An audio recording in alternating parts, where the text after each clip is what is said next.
Hello दोस्तों, आप लोगों का स्वागत है हमारे चैनल स्टोरी बाय डी के एफएम पर। दोस्तों, अगर हमारे चैनल पर नए हो तो सब्सक्राइब कर लो हमारे चैनल स्टोरी बाय डी के एफएम को, क्योंकि स्पिरिट वर्ल्ड और सुपर योद्धा ध्रुव रिटर्न हमारे ही चैनल पर सबसे पहले आता है।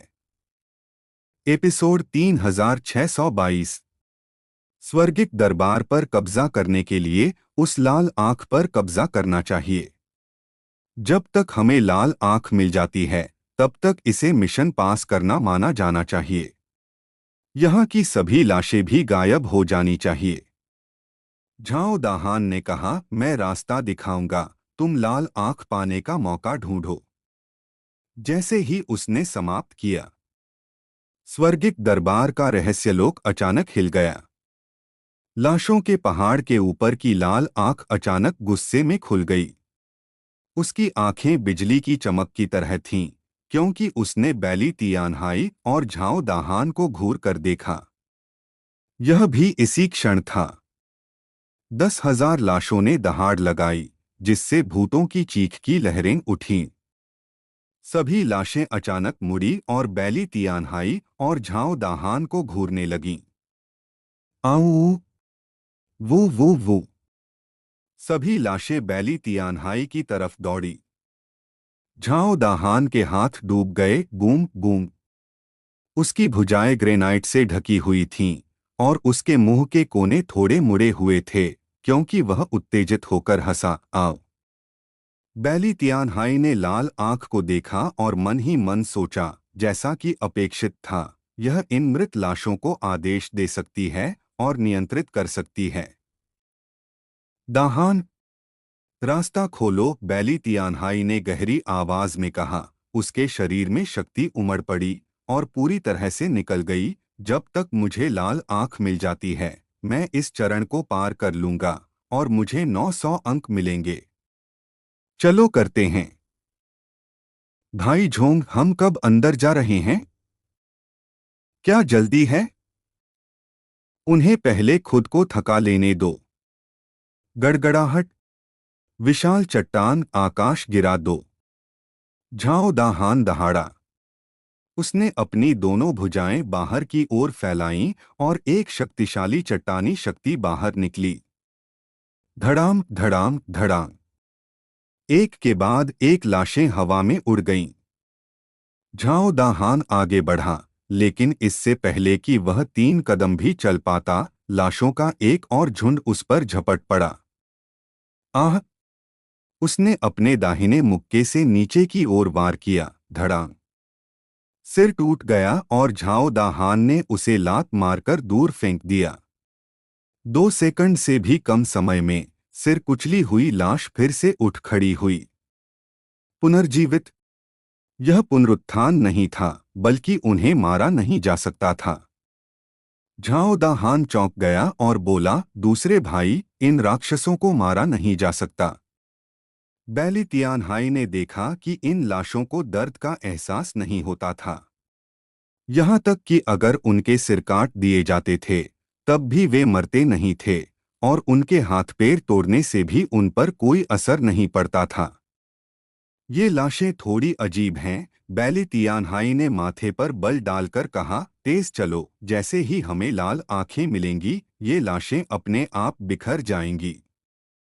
झाओ दाहान ने जोर से सिर हिलाया। ठीक है दूसरे भाई, मैं रास्ता दिखाता हूँ। अपनी ऊर्जा बचाओ। यह कहते हुए झाओ दाहान लाशों के समूह में घुस गया, अपने हाथों को जमीन में घुसा दिया और गहरी आवाज में बोला, चट्टान का उभार। विस्फोट। उसके शरीर की सारी नसें तन गईं, क्योंकि उसकी ग्रेनाइट शक्ति जमीन में बढ़ रही थी। चट्टान के खंभे लगातार ऊपर की ओर बढ़ते गए, जिससे लाशें हवा में उड़ गईं। उसी समय बैली तियानहाई उभरे हुए चट्टान के खंभों पर कदम रखते हुए लाशों के पहाड़ की ओर बढ़ा। झाओ दाहान भी तेजी से उसके पीछे पीछे चला। चट्टान के खंभे लगातार जमीन से बाहर निकल रहे थे, एक दूसरे से ऊंचा। पलक झपकते ही वह लाशों के पहाड़ के बगल में पहुंच गया था। 100 मीटर ऊंचे चट्टान के खंभे पर खड़े होकर बैली तियानहाई ने गुस्से वाली लाल आंखों की ओर देखा, माथे पर बल डाला और अपने पैरों से जोर लगाया। बचाओ, तोड़ो। वह एक कदम आगे बढ़ा और हवा में उड़ गया। उसने अचानक हवा पर कदम रखा। शू! एक बार फिर वह ऊंचा और ऊंचा उड़ता गया। उसका शरीर हवा में लगातार बदल रहा था, मानो उसका हर कदम एक चट्टान पर हो। वह ऊंचा और ऊंचा उड़ता गया और कुछ ही सेकंड में वह लाल आंखों की ऊंचाई पर पहुंच गया। उसका शरीर हवा में तैर रहा था। बैली तियानहाई ने उत्साहित होकर कहा, इसे नीचे उतारो। उसका शरीर हिला और वह लाल आंखों की ओर उड़ गया। लेकिन अचानक उसके सिर के ऊपर अंधेरा छा गया। बैली तियानहाई का दिमाग कड़ा हो गया और उसके पास प्रतिक्रिया करने का समय नहीं था। एक बेहद शक्तिशाली शक्ति नीचे गिरी। उसके शरीर को तुरंत नीचे गिरा दिया गया और जोर से जमीन पर दे मारा गया। उफ! उसने खून का एक घूंट थूक दिया। झाओ दाहान पहले से ही लाशों से घिरा हुआ था। जब उसने बैली तियानहाई को नीचे गिराते हुए देखा तो उसका पूरा शरीर लाल हो गया। उसने जमीन को पकड़ लिया और उसे ऊपर उठा लिया। पृथ्वी चट्टान की लहर। हुलाला! कई लाशों ने अपना संतुलन खो दिया और जमीन पर गिर गईं। झाओ दाहान 100 मील के आकाश समुद्र की ओर बढ़ा। हम फक! नीच इंसान। आकाश में आवाज गड़गड़ाहट जैसी थी। जैसे ही आवाज गिरी, एक विशाल काली छाया चमक उठी। गड़गड़ाहट! एक शक्तिशाली शक्ति उसमें समा गई। उसकी आवाज स्वर्गीय समुद्र में गूंजी। बैली तियानहाई ने अपनी आंखें सिकोड़ लीं। आह! झाओ दाहान चिल्लाया, रॉक वर्ल्ड! धड़ाम! उसे केंद्र में रखते हुए एक के बाद एक चट्टानें दिखाई दीं। चट्टानें एक चट्टानी बाधा बनाने के लिए जमा हो गईं, जो बैली तियानहाई को अंदर सुरक्षित रखती थी। धड़ाम! धड़ाम! जैसे ही शक्ति नीचे गिरी, झाओ दाहान का शरीर धंस गया क्योंकि वह जमीन पर घुटने टेक दिया और उसने खून का एक घूंट थूक दिया। रॉक किंगडम टूट गया। फिर भी वह इस हमले को रोकने में कामयाब रहा। हम! उसने इसे रोक दिया। उसके पास अभी भी थोड़ी रक्षा है, लेकिन यह कदम। मैं तुम सभी को मार डालूंगा। काली छाया अचानक नीचे दबाई गई, जैसे एक काला बादल आकाश को ढक रहा हो। गड़गड़ाहट! गड़गड़ाहट! गड़गड़ाहट! बिजली कड़की और बिजली चमकी। बैली तियानहाई और झाओ दाहान के ऊपर का आकाश एक विशाल बिजली का क्षेत्र था और बिजली में विनाशकारी शक्ति थी। फिर भी लाशें अभी भी उन पर बिना किसी परवाह के हमला कर रही थीं। बैली तियानहाई जल्दी से जमीन से उठा और झाओ दाहान के बगल में कूद गया। उसने उसे उठाया और कहा, बिजली का क्षेत्र, भागो। झाओ दाहान को भी खतरे का एहसास हुआ और वह अपने मुक्के से विस्फोट करते हुए खड़ा हो गया। आह! उसके दोनों मुक्के एक हिंसक तूफान की तरह थे, क्योंकि उसने लाशों के समूह के बीच एक रास्ता बनाया। बैली तियानहाई पीछे पीछे चला और आसमान की ओर देखा। उसका दिमाग लगातार सोच रहा था। हाँ हाँ हाँ! नीच इंसान, तुम भाग नहीं पाओगे। 10,000 बिजली का हमला। मेरे लिए गिरो। एक जंगली हंसी के साथ पूरे आकाश और पृथ्वी का रंग बदल गया। बिजली के क्षेत्र में बिजली का एक बोल्ट नीचे गिरा। उसके बाद बिजली की भारी मात्रा नीचे गिरी, जैसे एक मूसलाधार बारिश हो। कोई अंधा क्षेत्र नहीं था। गड़गड़ाहट! गड़गड़ाहट! 10,000 बिजली के बोल्ट नीचे गिरे। विनाश की शक्ति अंतहीन रूप से जारी हुई। बिजली के क्षेत्र में जैसे ही वह बिजली को छूता था, वह तुरंत राख में बदल जाता था। वे लाशें एक एक करके धूल में बदल गईं। यहाँ तक कि अगर उनके पास अमर शरीर थे तो भी यह बेकार था। वे सीधे धूल में बदल गए। बैली तियानहाई ने अपने सामने के दृश्य को देखा। उसके माथे से ठंडा पसीना टपक रहा था। धूल में बदल चुकी लाशों को देखकर उसके चार दिमाग कंप्यूटर की तरह चल रहे थे। अचानक बैली तियानहाई ने कहा, आसमान में ऊपर। झाओ दा हान चौंक गया। दूसरे भाई, तुमने क्या कहा? बैली तियानहाई ने कहा, दा हान, तुम्हारी चट्टानी ऊर्जा कितने हमलों को झेल सकती है? हम। झाओ दा हान ने कहा, 2 या 3 काफी होने चाहिए। ठीक है, मेरी आज्ञा सुनो। जैसे ही वह बोला, बैली तियानहाई ने झाओ दाहान की बाह पकड़ ली। उसका शरीर धंस गया और उसने अचानक उसे हवा में फेंक दिया। कूला।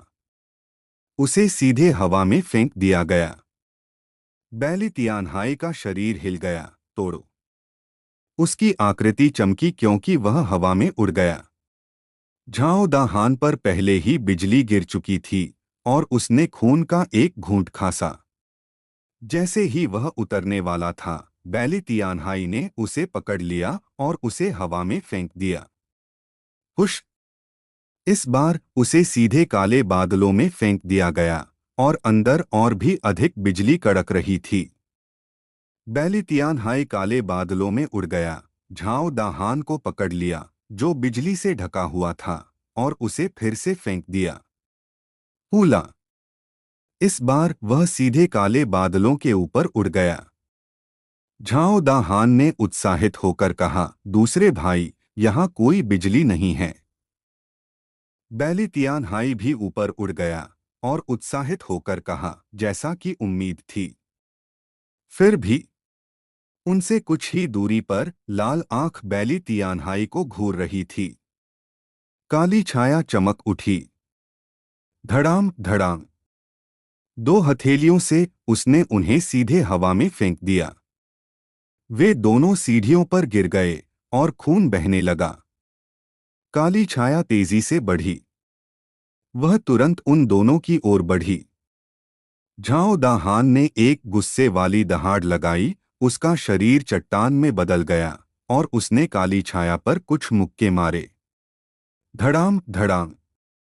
फिर उसने बैली तियानहाई को पकड़ा और स्वर्गीय दरबार से भाग गया। जब तक वे स्वर्गीय दरबार से बच निकलते, वे ठीक हो जाते। अब उन्हें आखिरकार पता चल गया था कि स्वर्गीय दरबार से बाहर आने वाले लोग वैसे क्यों हो जाते थे। स्वर्गीय दरबार इंसानों के लिए कोई जगह नहीं थी। उहु, उहु।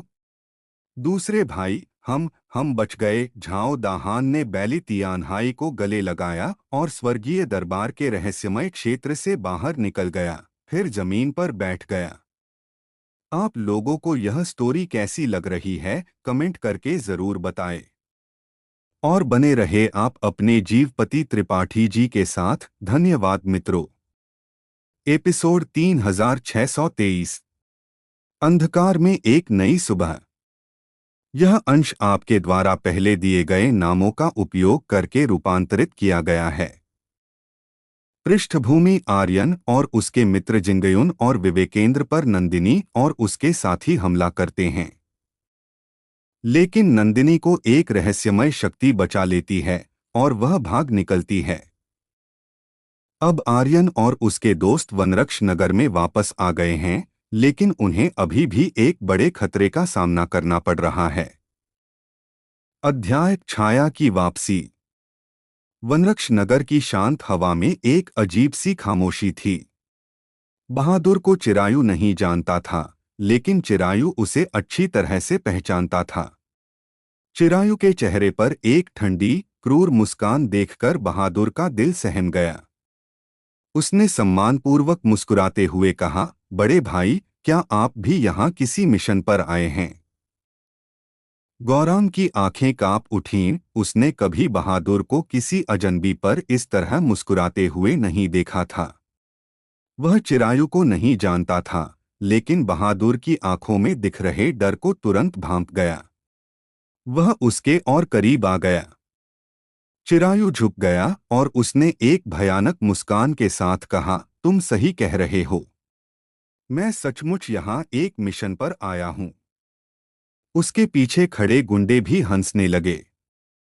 बहादुर ने कहा, अंदर बहुत खतरा है बड़े भाई, आपको सावधान रहना होगा। वह अभी भी ऐसा दिखावा कर रहा था जैसे वह कुछ समझ ही नहीं रहा है। चिरायु ने देवलोक रहस्यलोक के प्रवेश द्वार पर एक नजर डाली। और तभी बहादुर ने तेजी से प्रतिक्रिया दी और अपने शरीर की सारी शक्ति को बाहर निकाल दिया। उसने एक ही जगह पर ध्यान केंद्रित किया और चिरायु की कनपटी पर घूंसा मार दिया। फुस! हवा के चीरने की आवाज गूंजी। यह घूंसा बेहद भयानक था। पलक झपकते ही चिरायु का ध्यान थोड़ा भटक गया था और उसी पल का फायदा उठाकर बहादुर ने घूंसा मारा। कनपटी किसी भी व्यक्ति के शरीर के सबसे कमजोर हिस्सों में से एक होती है। अगर वहां वार हो जाए तो सिर को गंभीर चोट लगना तय था। एक ही घूंसे में जान ले लेना। चिरायु की पुतलियां सिकुड़ गईं। उसकी प्रतिक्रिया भी बहुत तेज थी। जैसे ही हवा में ऊर्जा का एक निशान दिखाई दिया, उसने दोनों हाथों से वार को रोक दिया। उसने अपनी हथेली को अपनी कनपटी पर रखा। धड़ाम! घूंसा लगा। चिरायु का शरीर तुरंत लुढ़क गया। आका! बड़े भाई! कुछ गुंडे हक्के बक्के रह गए। जब वे भौंचक के खड़े थे, बहादुर का दिल धड़क रहा था। अभी जो घूंसा लगा था। सिद्धांत के अनुसार चिरायु समय पर प्रतिक्रिया नहीं कर पाता, लेकिन फिर भी उसने उसे रोक लिया। बाहरी संप्रदाय के 10 सर्वश्रेष्ठ विशेषज्ञों में दूसरे स्थान पर। यह ताकत निश्चित रूप से कोई कोरी बड़ाई नहीं थी। उस तरह की अलौकिक प्रतिक्रिया बहादुर खुद भी ऐसा नहीं कर पाता। जब उसका घूंसा रोक दिया गया तो बहादुर जान गया कि अब वह हमला नहीं कर सकता। उसने अवचेतन रूप से गौरांग से कहा, भागो। गौरांग ने भी प्रतिक्रिया दी। उसने बहादुर को उठाया और एक छलांग में उड़ चला। धड़ाम! गौरांग अचानक एक ऊर्जा अवरोध से टकरा गया। आह! चिरायु चिल्लाया और खड़ा हो गया। उसके माथे पर नसें उभर आईं और उसका पूरा शरीर ऊर्जा से जल रहा था। उसने बहादुर को घूरते हुए धीमी आवाज में कहा, क्या तुम्हें लगता है कि तुम बच सकते हो? आह! धड़ाम! धड़ाम! उसके शरीर से निकलने वाली आभा गर्जना कर उठी। चिरायु क्रोधित था। उसका पूरा शरीर आग में जलता हुआ लग रहा था। उस गर्जना के बाद उसका शरीर अचानक उछला और वह हवा में ऊंचाई पर कूद गया। उसने ऊपर से नीचे देखा और गौरांग पर घूंसा मारा। गर्जना! हवा के बीच में चिरायु का रूप एक खूंखार बाघ में बदल गया। वह भी एक प्राचीन सर्वशक्तिमान था। उसने एक बाघ की शक्ति को जागृत किया था। एक बाघ की दहाड़ के साथ वह नीचे कूद पड़ा और एक शक्तिशाली बल नीचे आ गया। गौरांग की आंखें सिकुड़ गईं। उसने बहादुर की रक्षा की। आह! उसका पूरा शरीर ग्रेनाइट में बदल गया। धड़ाम! गर्जना! शक्ति का एक विस्फोट हुआ। चिरायु हल्के से किनारे पर उछला और तिरस्कारपूर्वक हंसा। बस इस तरह की रक्षा? तुम मुझसे आमने सामने लड़ने की हिम्मत करते हो? कचा! हुलाला! पत्थर के टूटने की आवाज सुनाई दी।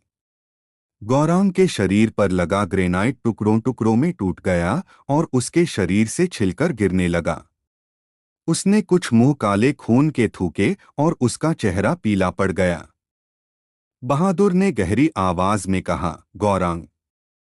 गौरांग ने अपने मुंह के कोने से खून पोंछा और कहा, मैं ठीक हूं। तुम ठीक हो है ना? तो मुझे देखने दो कि तुम और कितने वार सह सकते हो, चिरायु ने हंसते हुए कहा। उसकी मुट्ठियां चलने लगीं और बाघ के पंजे हल्के से दिखाई दिए। उसका शरीर चला, फुस। वह गायब हो गया। धड़ाम। एक पल में वह गौरांग के सामने प्रकट हुआ। अपने हाथों को लहराते हुए उसने गौरांग की छाती पर घूंसा मारा। हुआ हुआ हुआ हुआ हुआ हुआ हुआ हुआ। चिरायु के हाथ नुकीले पंजों की तरह थे, जो गौरांग की छाती पर वार कर रहे थे और उसे काट रहे थे। पलक झपकते ही उसकी छाती पर सैकड़ों घाव दिखाई दिए, जो हड्डी तक गहरे थे, और खून बह निकला। फुस। गौरांग ने एक मुंह खून थूका। गौरांग।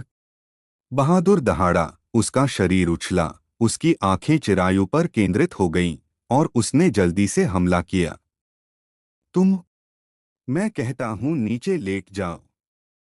चिरायु ने अपने शरीर को पलटा, हवा में उछला और अपने दाहिने पैर को भारी तरह से नीचे घुमाया। धड़ाम। बहादुर की गर्दन पर एक लात लगी। बहादुर जमीन पर गिर पड़ा और एक मुंह खून थूका। फुस। इस लात ने बहादुर की गर्दन लगभग तोड़ ही दी थी। बहादुर उठ नहीं पा रहा था। गौरांग गिरने वाला था, लेकिन इसके बावजूद वह अभी भी बहादुर की रक्षा करना चाहता था। हालांकि उसका बहादुर तक पहुंचने का इंतजार किए बिना चिरायु ने अपने शरीर को पलटा और गौरांग की छाती पर लात मारी। धड़ाम। गौरांग हवा में उड़ गया, उसकी छाती अंदर धंस गई और उसका पूरा शरीर चट्टान में धंस गया। उसके मुंह से काला खून लगातार बह रहा था और उसका शरीर हिल नहीं रहा था। चिरायु बहादुर के पास गया और उदास होकर कहा, तुम मुझ पर छुपकर हमला करने की हिम्मत करते हो। धड़ाम। एक पैर भारी तरह से बहादुर के सिर पर पड़ा। बहादुर का सिर धंस गया और खून बह निकला। बहादुर ने कहा, अगर तुम्हें मुझे मारना है तो जल्दी करो। इस समय वह जानता था कि वह निश्चित रूप से जीवित नहीं रह पाएगा। अपमानित होने से बेहतर था कि जल्दी मर जाए। चिरायु ने हंसते हुए कहा, क्या तुम मरना चाहते हो? हाँ हाँ हाँ। अगर तुम मरना चाहते हो तो मैं तुम्हें मरने दूंगा। योगदान बिंदु कार्ड निकालो। बहादुर की नजरें तंग हो गईं और उसने कहा, अगर तुम मारना चाहते हो तो मारो, कोई योगदान बिंदु कार्ड नहीं है।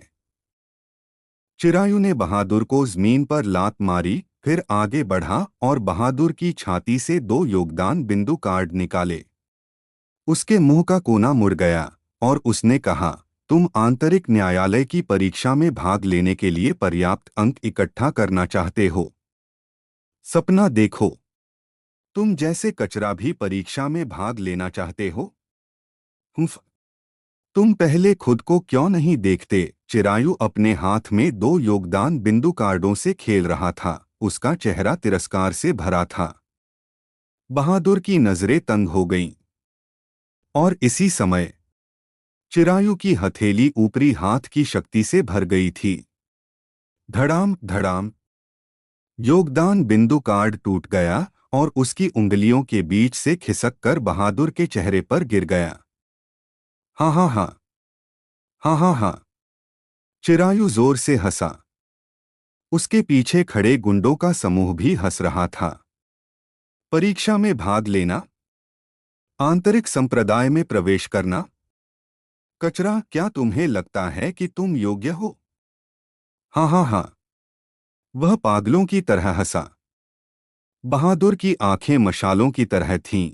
उसने अपनी मुट्ठियां कसकर भींच लीं, लेकिन उसने कोई जल्दबाजी में कार्रवाई नहीं की, क्योंकि इस समय उसे केवल एक ही काम करना था, और वह था अपनी जान की रक्षा करना और मरना नहीं।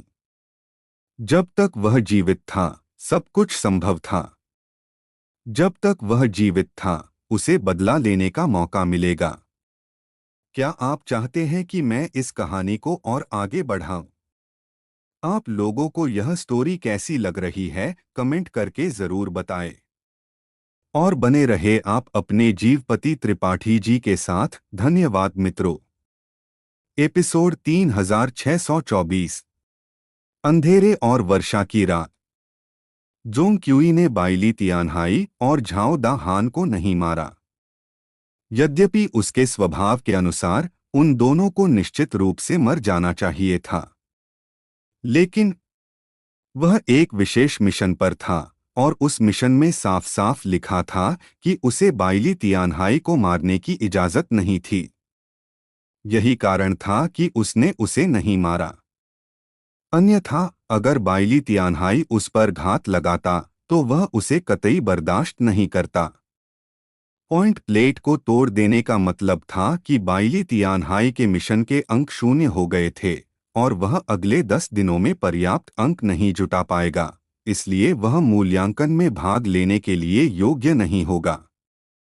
किसी व्यक्ति का मरना बहुत ही सरल होता है, लेकिन मृत्यु और निराशा में निराशा कहीं ज्यादा दर्दनाक होती है, और वह भी तब जब किसी को थोड़ी और मेहनत करके जीतने की उम्मीद हो, लेकिन वह पल भर में रसातल में गिर जाए और गहरी निराशा में डूब जाए। यह सबसे पीड़ादायक होता है। मारना नहीं बल्कि दिल को तोड़ना। लिन युआन चाहता था कि बाइली तियानहाई का दिल टूट जाए। वह उसे निराशा में डुबोना चाहता था, और वह निराशा का एक अंतहीन चक्र था। वह बाइली तियानहाई को कोई मौका नहीं देना चाहता था, एक भी मौका नहीं। जोंग क्यूई शान से चला गया, रास्ते भर हंसता हुआ। बाइली तियानहाई ने अपने दांत पीसे। वह उठना चाहता था, लेकिन उसका पूरा शरीर बुरी तरह से घायल था। उसने दोनों हाथों से खुद को उठाने की कोशिश की, उसकी बाहें कांप गईं और वह फिर से जमीन पर गिर गया। आह! वह दहाड़ा। लाचारी, अनिच्छा और निराशा। इतने समय की कड़ी मेहनत के बाद उसने रोशनी देखी थी, लेकिन पल भर में वह अंधेरे में गिर गया। मिशन अधूरा रहा और सारे अंक चले गए। एक ही पल में उसके पास कुछ भी नहीं बचा था। वह सोचने लगा कि अगर वे पर्याप्त मिशन अंक नहीं भी जुटा पाते तो भी उनके पास जो अंक थे उनसे वे आर्यन को आंतरिक पंथ के मूल्यांकन में भाग लेने देते। अब कुछ भी नहीं बचा था। आह! आह! क्यों? बाइली तियानहाई ने पागलों की तरह चीखना शुरू कर दिया। उसे लगा कि जोंग क्यूई को केवल किसी ने आदेश दिया था और उसके पीछे कोई और था। क्या वह लिन युआन था, या तलवार आत्मा पर्वत का कोई बुजुर्ग? बाइली तियानहाई का दिल अत्यधिक पीड़ा में था। झाओ दा हान मृत्यु के कगार पर था। गर गर गर मूसलाधार बारिश होने लगी और वे दोनों बारिश में दो अनाथों की तरह लग रहे थे। लघु आंगन की रात। गर गर गर गर गर गर गर गर गर प्राचीन पंथ के बाहर भारी बारिश और बिजली कड़क रही थी। आर्यन के छोटे आंगन के प्रवेश द्वार पर जिन और मुंह वहां पहरा दे रहे थे, आंगन के छज्जे के नीचे।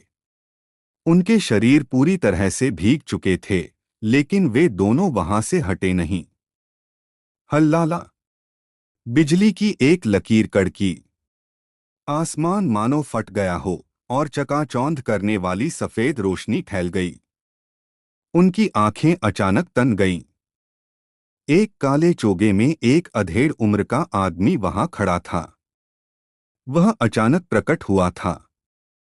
जिन ने घुरघुराते हुए कहा, कौन है? उस व्यक्ति ने कोई जवाब नहीं दिया। बिजली गायब हो गई और चारों ओर अंधेरा छा गया। मुंह ने अपनी आभा छोड़ी, उस व्यक्ति की आभा को पकड़ना चाहता था, हालांकि वह कुछ भी महसूस नहीं कर पाया। क्या वह अभी इंसान था? मुंह ने बड़बड़ाया। जिन ने कहा, क्या हमारी आंखें हमें धोखा दे रही हैं? मुंह ने कहा, जो भी हो, हमें बस सावधान रहना होगा। हल्लाला। बिजली की एक और लकीर कड़की। उन दोनों ने एक ही जगह देखा, लेकिन वह काली छाया पहले ही गायब हो चुकी थी। जैसे ही वे दोनों थोड़ा राहत महसूस कर रहे थे, उनकी आंखें कांप गईं और उनके दिलों में एक सिहरन दौड़ गई। गुलप, गुलप। उन दोनों ने मुश्किल से कुछ निगला और पीछे मुड़कर देखा। बूम! आसमान में बिजली कड़की। वह काला छाया वाला आदमी उनके पीछे खड़ा था, और उसके शरीर की आभा ने उन्हें इतनी बुरी तरह से कुचल दिया था कि वे हिल भी नहीं पा रहे थे। धड़ाम धड़ाम उसकी दोनों हथेलियां चलीं, सीधे उन दोनों पर वार करते हुए। वे दोनों तुरंत हवा में उड़ गए। अधेड़ उम्र के आदमी की आकृति आंगन के प्रवेश द्वार पर खड़ी थी। उसने अपना सिर नहीं घुमाया, न ही उसने जिन और मुंह को देखा। उसकी नजर जलते हुए कमरे पर टिकी हुई थी। उसने एक कदम आगे बढ़ाया। गर गर गर। बिजली कड़की। उस अधेड़ उम्र के आदमी का दिमाग अचानक अस्तव्यस्त हो गया, और उसने जो पैर अंदर रखा था वह अचानक पीछे खींच लिया। यह क्या हो रहा है? उसके दिल में थोड़ी सी हलचल हुई। ठंडक की एक परत उठने लगी। ऐसा लग रहा था मानो इस आंगन में कोई असामान्य रूप से खतरनाक आभा मौजूद हो। वह किस दायरे में था? तलवार सम्राट के पहले स्तर पर, बाहरी पंथ में कोई भी उसका प्रतिद्वंद्वी नहीं था। यहाँ तक कि अगर पूरा बाहरी पंथ मिलकर भी मुकाबला करे तो भी वे उसके प्रतिद्वंद्वी नहीं होंगे। इस बाहरी पंथ में उसे किस बात का डर था? कुछ सेकंड के लिए रुकने के बाद उसके शरीर की आभा जारी हुई, और उसने सीधे आंगन के हर कमरे को महसूस किया। इस पल यह मानो उसका अपना इलाका हो। एक भी फूल, एक भी घास, एक भी मेज, या यहाँ तक कि बारिश की एक भी बूंद उसके होश से बच नहीं सकती थी। पीछे के आंगन में उन दो कचरे के अलावा पूरे आंगन में केवल एक ही व्यक्ति है। बिस्तर पर लेटा हुआ, यह वही बच्चा होना चाहिए जिसे बड़े भाई खोज रहे हैं, है ना? उसकी सांसें स्थिर हैं, उसकी आभा कमजोर है, और उसका शरीर हिल नहीं सकता, मानो वह गहरी नींद में हो। यह वही बच्चा होना चाहिए, उस आदमी ने मन ही मन सोचा। क्या जानकारी में यह नहीं कहा गया था कि एक निजी सेवक भी है? छोड़ो, उसने ज्यादा नहीं सोचा। एक निजी सेवक महत्वपूर्ण नहीं था। गर गर गर। बिजली की एक और लकीर कड़की, और वह आदमी आंगन में कदम रखा। इस बार उसका दिमाग फिर से डूब गया, और ठंडक और भी ज्यादा बढ़ गई, मानो उसने मृत्यु की भूमि में कदम रख दिया हो। उस आदमी की भौहें तन गईं, और उसके दिल में गुस्से की एक लहर दौड़ गई। एकमात्र बाहरी पंथ का शिष्य, मैं देखना चाहता हूं कि तुम किस तरह की चालें चलते हो। हालांकि उसने यह कहा, वह अपने दिल में बहुत सावधान था। उसने अपनी आभा जारी की। उसका शरीर एक वायु कवच की तरह था, और बारिश की बूंदें जब उसे छूती थीं तो उछल जाती थीं। जितना वह कमरे की ओर चला, उसके दिल पर दबाव उतना ही भारी होता गया, और वह कितना भी शांत रहता, कोई फायदा नहीं था। जब वह दरवाजे के पास पहुंचा तो उसकी सांसें तेज हो गईं। हफ हफ हफ। उस आदमी ने माथा सिकोड़ा, उसकी आंखें खूंखार हो गईं, और वह चिल्लाया, मैं देखना चाहता हूं कि अंदर कौन सा भगवान है। उसने उस पर लात मारी। ठीक उसी पल दरवाजा अपने आप खुल गया। एक 11 या 12 साल की लड़की दरवाजे के सामने खड़ी थी, और उसने अपनी आंखें ऊपर उठाईं। इस पल उस आदमी की पुतलियां बंद हो गईं, और उसके माथे पर ठंडा पसीना बहने लगा। उसने स्पष्ट रूप से दासी की आभा को महसूस नहीं किया था, और सबसे महत्वपूर्ण बात, छोटी लड़की की आंखें बिल्कुल भी इंसान की आंखें नहीं थीं। यह एक इंद्रधनुषी पुतली थी। वह आदमी कुछ बोलना चाहता था, लेकिन छोटी लड़की की आकृति हिली और उसके शरीर से एक अजीब चीज निकली। यह एक इंद्रधनुषी पंख था। पंख चमका, भूष, कड़क। उस आदमी का सिर जमीन पर गिर गया और कुछ बार लुढ़का। उसकी आंखें गुस्से से फिनिक्स को घूर रही थीं। फिनिक्स की पुतलियां धीरे धीरे सिकुड़ गईं और उसने ठंडे लहजे में कहा, जो कोई मेरे पति को छूने की हिम्मत करेगा मर जाएगा। फिर वह मुड़ी और आर्यन के बिस्तर के पास लौट आई। कमरे का दरवाजा अपने आप बंद हो गया। उस आदमी का आधा शरीर थोड़ा कांप गया और वह धड़ाम की आवाज के साथ जमीन पर गिर गया। ताज़ा खून बह निकला। उसे यह भी नहीं पता था कि वह कैसे मरा। तलवार सम्राट का क्षेत्र भी एक विशेषज्ञ माना जाता था, लेकिन उच्च भगवान अंतरिक्ष के लोगों की नजरों में नश्वर दुनिया के विशेषज्ञ चींटियों की तरह थे। यह एक इंसान और एक भगवान के बीच का अंतर था। आप लोगों को यह स्टोरी कैसी लग रही है, कमेंट करके जरूर बताएं। और बने रहे आप अपने जीवपति त्रिपाठी जी के साथ। धन्यवाद मित्रों। एपिसोड 3625। काले बादल अभी भी आसमान में छाए हुए थे, लेकिन बारिश थम चुकी थी। सुबह की पहली किरणें धरती को छू रही थीं और धुंध में लिपटा जंगल धीरे धीरे अपनी नींद से जाग रहा था। इसी बीच अग्निदीप और पृथ्वी को मीनराज और चेतन मिले।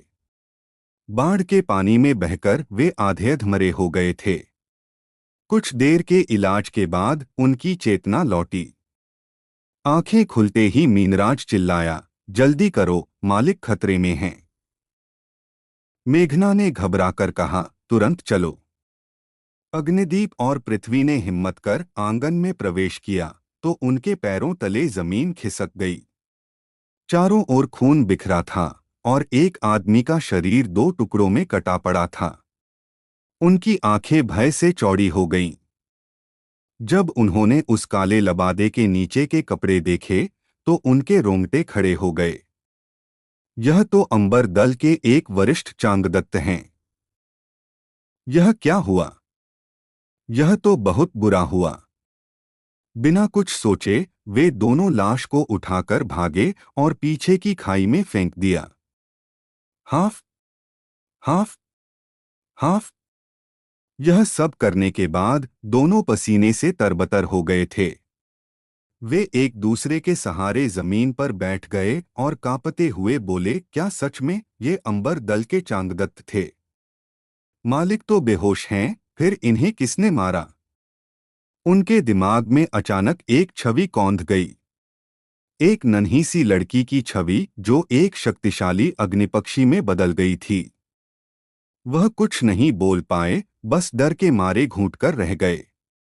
उन्हें यह यकीन नहीं हो रहा था कि वह छोटी सी लड़की इतनी ताकतवर हो सकती है। पृथ्वी ने कहा, इतना मत सोचो, कोई भी हो, हमें बस मालिक की रक्षा करनी है। अग्निदीप कड़वाहट से हंसा, जब इतना बड़ा शक्तिशाली यहाँ है तो हमें रक्षा करने की क्या जरूरत? असल में वे पिछले एक महीने से रात दिन यहाँ पहरा दे रहे थे, बस खुद को दिलासा देने के लिए। वे जानते थे कि उनका काम निरर्थक है, लेकिन ऐसा करके उन्हें थोड़ी शांति मिलती थी। अब उन्हें लगा कि उनकी रक्षा कितनी हास्यास्पद थी। वे तो तोप के चारे के भी लायक नहीं थे। तोप का चारा कम से कम आगे तो बढ़ सकता है, पर वे तो उस लायक भी नहीं थे। उनके दिल में निराशा थी, लेकिन मालिक की रक्षा करने का उनका संकल्प नहीं टूटा। पता नहीं यह चांगदत्त कौन थे? अग्निदीप ने गहरी सांस ली और उस गहरी खाई की ओर देखा। गहरी खाई में एक चीख सुनाई दी। एक हरे काले रंग का साया हवा में मंडराया और लाश के जमीन पर गिरने से पहले ही उसे निगल गया। पृथ्वी ने कहा, पिछली बार मैंने सुना था कि अस्त्र संप्रदाय के शिखर गुरु डोंगतियान कोई बुरी तरह घायल होकर बच निकले थे। क्या इसका मालिक से कुछ लेना देना हो सकता है? तो क्या यह चांगदत्त अस्त्र संप्रदाय से थे? क्या डोंग तियानकुई को मालिक ने घायल किया था? यह यह सोचकर उन दोनों के शरीर में सिहरन दौड़ गई। जितना वे सोचते उतना ही डरते, इसलिए उन्होंने और सोचना बंद कर दिया। लौट आया एक योद्धा। कमरे में अग्निपक्षी फिर से एक नन्ही सी लड़की के रूप में आर्यन का हाथ पकड़कर बुदबुदाई, मेरे प्रिय पति, मुझसे गलती हो गई। उसने आते ही माफी मांगी, क्योंकि उसने आर्यन से वादा किया था कि वह अपनी शक्तियों का उपयोग नहीं करेगी और न ही अग्निपक्षी में बदलेगी। लेकिन अभी उसने अग्निपक्षी के पंख की शक्ति का उपयोग किया था। एक ही झटके में उसने दुश्मन को मार दिया था। इस नश्वर दुनिया में बहुत कम विशेषज्ञ थे जो इस शक्ति का सामना कर सकते थे। एक तलवार सम्राट स्तर का विशेषज्ञ भी एक ही झटके में मारा जा सकता था। अग्निपक्षी के चेहरे पर पछतावे का भाव था। मैंने अपनी शक्ति का उपयोग किया। मैंने अपना वादा नहीं निभाया। मुझे माफ कर दो। लेकिन कोई भी तुम्हें नुकसान नहीं पहुंचा सकता। अगर किसी ने तुम्हें नुकसान पहुंचाने की हिम्मत की तो मैं उसे इस दुनिया से मिटा दूंगी। पति, जल्दी उठो। ठीक है ना? जैसे जैसे अग्निपक्षी बोल रही थी, उसकी आंखों में आंसू भर आए। 1 महीने से अधिक समय तक इंतजार करते हुए उसका दिल बहुत दुखी था। उसे बहुत पछतावा हो रहा था। उसे आर्यन के साथ अग्नि बैल घाटी में जाना चाहिए था। अगर वह वहां होती तो कोई भी आर्यन को इस तरह घायल नहीं कर पाता। अगर वह यहाँ होती तो वह आर्यन को कभी घायल नहीं होने देती। भले ही उसे अपनी पहचान उजागर करनी पड़ती तो क्या होता? भले ही वे काले कपड़े वाले लोग उसे ढूंढ लेते तो क्या होता? उसे परवाह नहीं थी। इतने लंबे समय तक उसका दिल दबा हुआ था। जब वह चांगदत्त दिखाई दिया तो उसने बिना किसी हिचकिचाहट के उसे एक ही वार में मार दिया। अग्निपक्षी के पंख की शक्ति को कोई रोक नहीं सकता था। लेकिन इस तरह की दिव्य शक्ति का पता लगाना बहुत आसान था। 1 लाख किलोमीटर के दायरे में जहां कहीं भी उच्च देवता क्षेत्र के विशेषज्ञ होते, वे तुरंत इसे महसूस कर सकते थे। अग्निपक्षी ने ज्यादा नहीं सोचा। वह बस यही चाहती थी कि आर्यन को दुख देने वाले मर जाएं। मेरे प्यारे पति, जल्दी उठो। तुम बहुत सो चुके हो। मैं सच में तुम्हारे बनाए हुए भुने हुए मांस को खाना चाहती हूँ। मैं सच में चाहती हूँ, सच में चाहती हूँ। अग्निपक्षी ने आर्यन का हाथ पकड़कर अपने गाल पर रखा और धीरे से बोली। पता नहीं क्यों वह बहुत थक गई थी या कुछ और, लेकिन धीरे धीरे सो गई। तभी आर्यन की एक उंगली थोड़ी हिली। आह! आर्यन दहाड़ा, चौथे स्तर का नाग शरीर, मेरे लिए खुल जाओ। धड़ाम, धड़ाम, धड़ाम। आवाज एक गड़गड़ाहट की तरह थी जो लगातार गूंज रही थी। नाग गर्जना गूंजी और एक शक्तिशाली ऊर्जा आर्यन के शरीर से बाहर निकली। बस बस बस। एक के बाद एक कंपन। आर्यन का शरीर एक विशाल नाग की तरह था जो उसके चारों ओर लिपटा हुआ था। यह एहसास बहुत शानदार था। हाँ हाँ हाँ। आर्यन हंसा। चौथे स्तर के नाग शरीर की शक्ति गायब नहीं हुई। काम हो गया। चौथे स्तर के नाग शरीर की शक्ति को सक्रिय किया जा सकता था। इसका मतलब था कि उसका शरीर फिर से मजबूत हो गया था। इस समय उसका स्तर पहले ही तलवार बुजुर्ग क्षेत्र में था। Half, half. आर्यन की सांसें तेज हो गईं। यह बुरा नहीं था कि चौथे स्तर के नाग शरीर की शक्ति को सक्रिय किया जा सकता था, लेकिन उसका शरीर अभी भी इस तरह की शक्ति का सामना करने में असमर्थ था। शक्ति महान थी, लेकिन अगर वह इसे सक्रिय करता रहा तो उसका शरीर अभी भी इसका सामना नहीं कर पाएगा। इसकी एक समय सीमा थी। हालांकि आर्यन ने अभी इसके बारे में ज्यादा नहीं सोचा। आर्यन 10,000 शोधन स्थान से बाहर चला गया, चेतना के विशाल द्वार को देखा और उत्साह से चिल्लाया, अब मैं इस बाधा को तोड़ने में सक्षम होना चाहिए, है ना? वह अब बाहर जाना चाहता था। वह अपनी इंद्रियों को वापस पाना चाहता था। वह जीवित होना चाहता था। वह यहाँ बहुत लंबे समय से था। उसे यह भी नहीं पता था कि वह यहाँ कितने समय से था। बाहरी दुनिया से अलग होने की यह भावना उसे बहुत बेचैन कर रही थी। उसे अग्निपक्षी की चिंता थी। उसे तारा की चिंता थी। उसे अपने दूसरे भाइयों की भी चिंता थी। उसे बाहर जाना था। चौथे स्तर का नाग शरीर, मेरे लिए खुल जाओ। धड़ाम। आर्यन चेतना के विशाल द्वार के नीचे खड़ा हुआ और दहाड़ा। तुरंत उसके पैरों के नीचे एक तेज हवा बहने लगी और सफेद लपटों की धाराएं फूट पड़ी। चौथे स्तर के नाग शरीर। उसने इसे पहले कभी नहीं खोला था। अब जब यह खुला था, तो जब उसने अपने हाथों को मुट्ठी में बंद किया, तो ऐसा लगा जैसे वह शक्ति को नहीं, बल्कि एक शक्तिशाली दुनिया को पकड़े हुए था। आर्यन ने विशाल द्वार को देखा और अपने शरीर को हिलाया। बूम! उसकी आकृति गायब हो गई। वह तुरंत चेतना के द्वार के सामने उतरा। एक भारी आवाज के साथ उसने कहा, मेरे लिए तोड़ दो। एक मुक्का उस पर लगा। धड़ाम, धड़ाम, धड़ाम। चेतना का द्वार कांपा, लेकिन तुरंत नहीं टूटा।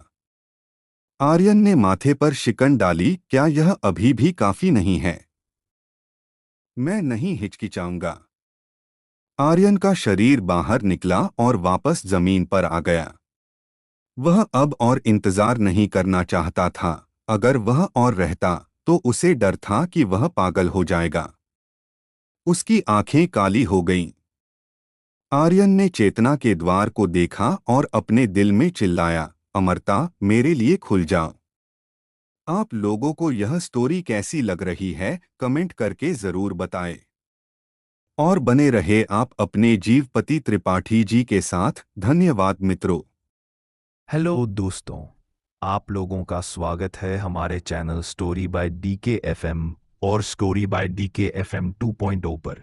दोस्तों, अगर हमारे चैनल पर नए हो तो सब्सक्राइब कर लो हमारे channel story by DK FM और स्टोरी बाय डीके एफएम 2.0 को, और वीडियो पर लाइक और कमेंट भी कर दिया करो ताकि हमें पता चल सके कि आप लोगों को ये स्टोरी के साथ लग रहा है। स्पिरिट वर्ल्ड और सुपर योद्धा ध्रुव रिटर्न के असली एपिसोड आपके YouTube channel story bye DKFM, जिसमें लगभग 11,000 सब्सक्राइबर हैं, और YouTube channel story bye DKFM 2.0 और Telegram channel Dhruv return season 4 story by DKFM पर अपलोड होते हैं। अगर आप लोग दूसरे चैनलों पर एपिसोड सुन रहे हो तो उस चैनलों को अनसब्सक्राइब कर दो और मेरे channel YouTube channel story bye DKFM, जिसमें लगभग 11,000 सब्सक्राइबर हैं, और YouTube channel story bye DKFM 2.0 और Telegram channel Dhruv return season 4 story by DKFM से जुड़ने की कोशिश करो ताकि आप ओरिजिनल एपिसोड और सबसे पहले एपिसोड पा सको। एपिसोड 3626। अंधकार में एक नई सुबह जारी। आर्यन अपनी चेतना की गहराई में उतरा हुआ था। समय मानो एक जगह पर ठहर गया था और वह बाहर की दुनिया का हाल जानने को बेचैन था। सबसे ज्यादा वह यह जानना चाहता था कि क्या वह अभी भी जीवित है। उसका शरीर सुन्न था। वह खुद को एक अकेले भूखे भूत की तरह महसूस कर रहा था। अगर ऐसा ही चलता रहा तो वह सच में पागल हो जाएगा। धड़ाम, धड़ाम। अनादि जीवन की शक्ति उसके भीतर उमड़ रही थी और आर्यन की ताकत पहले से कहीं ज्यादा बढ़ गई। धूम, धूम। आर्यन ने अपनी असीम दस्ताने को अपने सामने बुलाया। विशाल दस्ताने को देखकर उसने अपनी मुट्ठी भींच ली अपनी चेतना के द्वार की ओर घूरते हुए कहा, मैं देखना चाहता हूं कि तुम कितने मजबूत हो। आओ। अपनी पूरी ताकत के साथ आर्यन हवा में उछला और मुट्ठी से एक जोरदार प्रहार किया। जीना है। तुम्हें जिंदा रहना होगा। इस दौरान बलिदान सागर खुद से सबसे ज्यादा यही शब्द कहता था, जीना है। और यही शब्द वह अपने भाई वीरवर से भी सबसे ज्यादा कहता था। वीरवर, क्या तुमने सुना? तुम्हें जिंदा रहना है, तुम्हें जिंदा रहना है। क्या तुम सुन रहे हो? बलिदान सागर ने वीरवर को अपनी पीठ पर लाद रखा था। वीरवर का चेहरा कागज की तरह सफेद था और उसकी सांसें कमजोर चल रही थीं। वह तो एक मरे हुए आदमी की तरह लग रहा था। स्वर्गीय न्यायालय के रहस्यलोक में उसने अपने शरीर को एक शक्तिशाली हमले को झेलने के लिए ढाल बनाया था, जिससे उसके शरीर के सारे पत्थर टूट गए थे। बिजली के मैदान में उस पर फिर से हमला हुआ। फिर भी वह पूरी ताकत से बलिदान सागर की रक्षा कर रहा था। झोंग क्यूई के 2 हमलों से बुरी तरह घायल होने के बाद उसका शरीर लगभग बेकार हो चुका था। वीरवर के लिए बलिदान सागर सिर्फ एक भाई नहीं था। उसने बलिदान सागर के पिता से वादा किया था कि वह उसकी रक्षा करेगा। बचपन से ही वीरवर को धमकाया जाता था और कोई भी उसे इंसान नहीं मानता था। सिर्फ बलिदान सागर ने उसकी रक्षा की, उसे खेती सिखाई और उसे जवाबी हमला करना सिखाया। इसलिए बलिदान सागर वीरवर के लिए बहुत खास था। क्या तुमने सुना?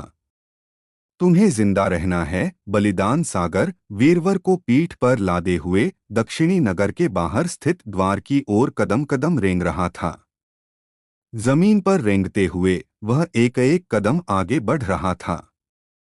बोलते बोलते उसका शरीर अचानक धंस गया और वह लगभग जमीन पर गिर ही गया था। उसके हाथ उसे सहारा नहीं दे पा रहे थे और लगातार कांप रहे थे। लेकिन उसके मुंह से खून टपक रहा था और उसने चिल्लाकर कहा, बलिदान सागर, तुम्हें मेरे लिए जिंदा रहना होगा। सिर्फ जिंदा रहकर ही मैं बदला ले सकता हूं। सिर्फ जिंदा रहकर ही हम सब कुछ वापस ले सकते हैं। तुम्हें जिंदा रहना है। आह! बलिदान सागर ने भारी मन से कहा। उसे डर था कि वह हार जाएगा। उसे डर था कि वह टूट जाएगा। उसे डर था कि वह बदला नहीं ले पाएगा। उसे डर था कि वह इस दुनिया से गायब हो जाएगा। मैं बलिदान सागर हूं। मैं 4 दिमागों वाला प्रतिभाशाली हूं। मैं घमंडी बलिदान सागर हूं। बलिदान सागर अपने मन में दहाड़ उठा। उसने अपने जीवन में कभी कोई बड़ी असफलता नहीं देखी थी।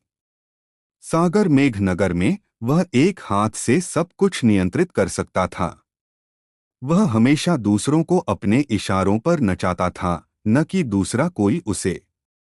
प्राचीन ज्वाला दल प्रतिभाशाली लोगों से भरा था, लेकिन क्या हुआ? वह बलिदान सागर इन लोगों का बिल्कुल भी सम्मान नहीं करता था। आह! बलिदान सागर दहाड़ उठा। उसे दक्षिणी द्वार से यहां तक रेंगने में कितने दिन लगे थे, यह उसे नहीं पता था। वह जल्द ही प्रवेश द्वार देख पाएगा। जब तक वह पोर्टल में प्रवेश कर जाएगा, वह जीवित रहेगा। खांसी, खांसी, खांसी। वीरवर खांसा और कमजोर आवाज में बोला, दूसरे भाई, मुझे नीचे उतार दो। मेरी चिंता मत करो। मैं अब नहीं कर सकता। मुझे साथ ले जाने से तुम सिर्फ और पीछे रहोगे। खांसी, खांसी, खांसी। बोलते बोलते वह फिर से खांसा। उसके मुंह से काला खून बह रहा था। तुम यह क्या बकवास कर रहे हो? हम भाई हैं। क्या तुम समझते हो? हम भाई हैं, बलिदान सागर ने भारी मन से कहा। वह वीरवर को छोड़ नहीं सकता था। अगर उसे मरना भी पड़ा, तो वह दोनों एक साथ मरेंगे। पहले वह भाई शब्द का अर्थ वास्तव में नहीं समझता था। आर्यन से मिलने के बाद वह समझ गया। भाई साथ रहते हैं और साथ मरते हैं। भाई अगर खुश नहीं हैं तो लड़ते हैं। भाई एक साथ हंसते हैं, एक साथ मरते हैं।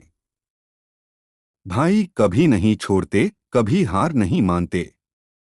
बलिदान सागर ने कहा, अगर मैं मर भी गया तो भी मैं तुम्हें वापस ले जाऊंगा। तुम बेहतर हो जाओ और अच्छे से जियो। समझे? दूर प्रवेश द्वार की ओर देखते हुए बलिदान सागर ने अपने दांत भींचे और कदम कदम आगे रेंगता रहा। जीना है, तुम्हें जिंदा रहना है। हाँ हाँ हाँ, बहुत बढ़िया काम किया।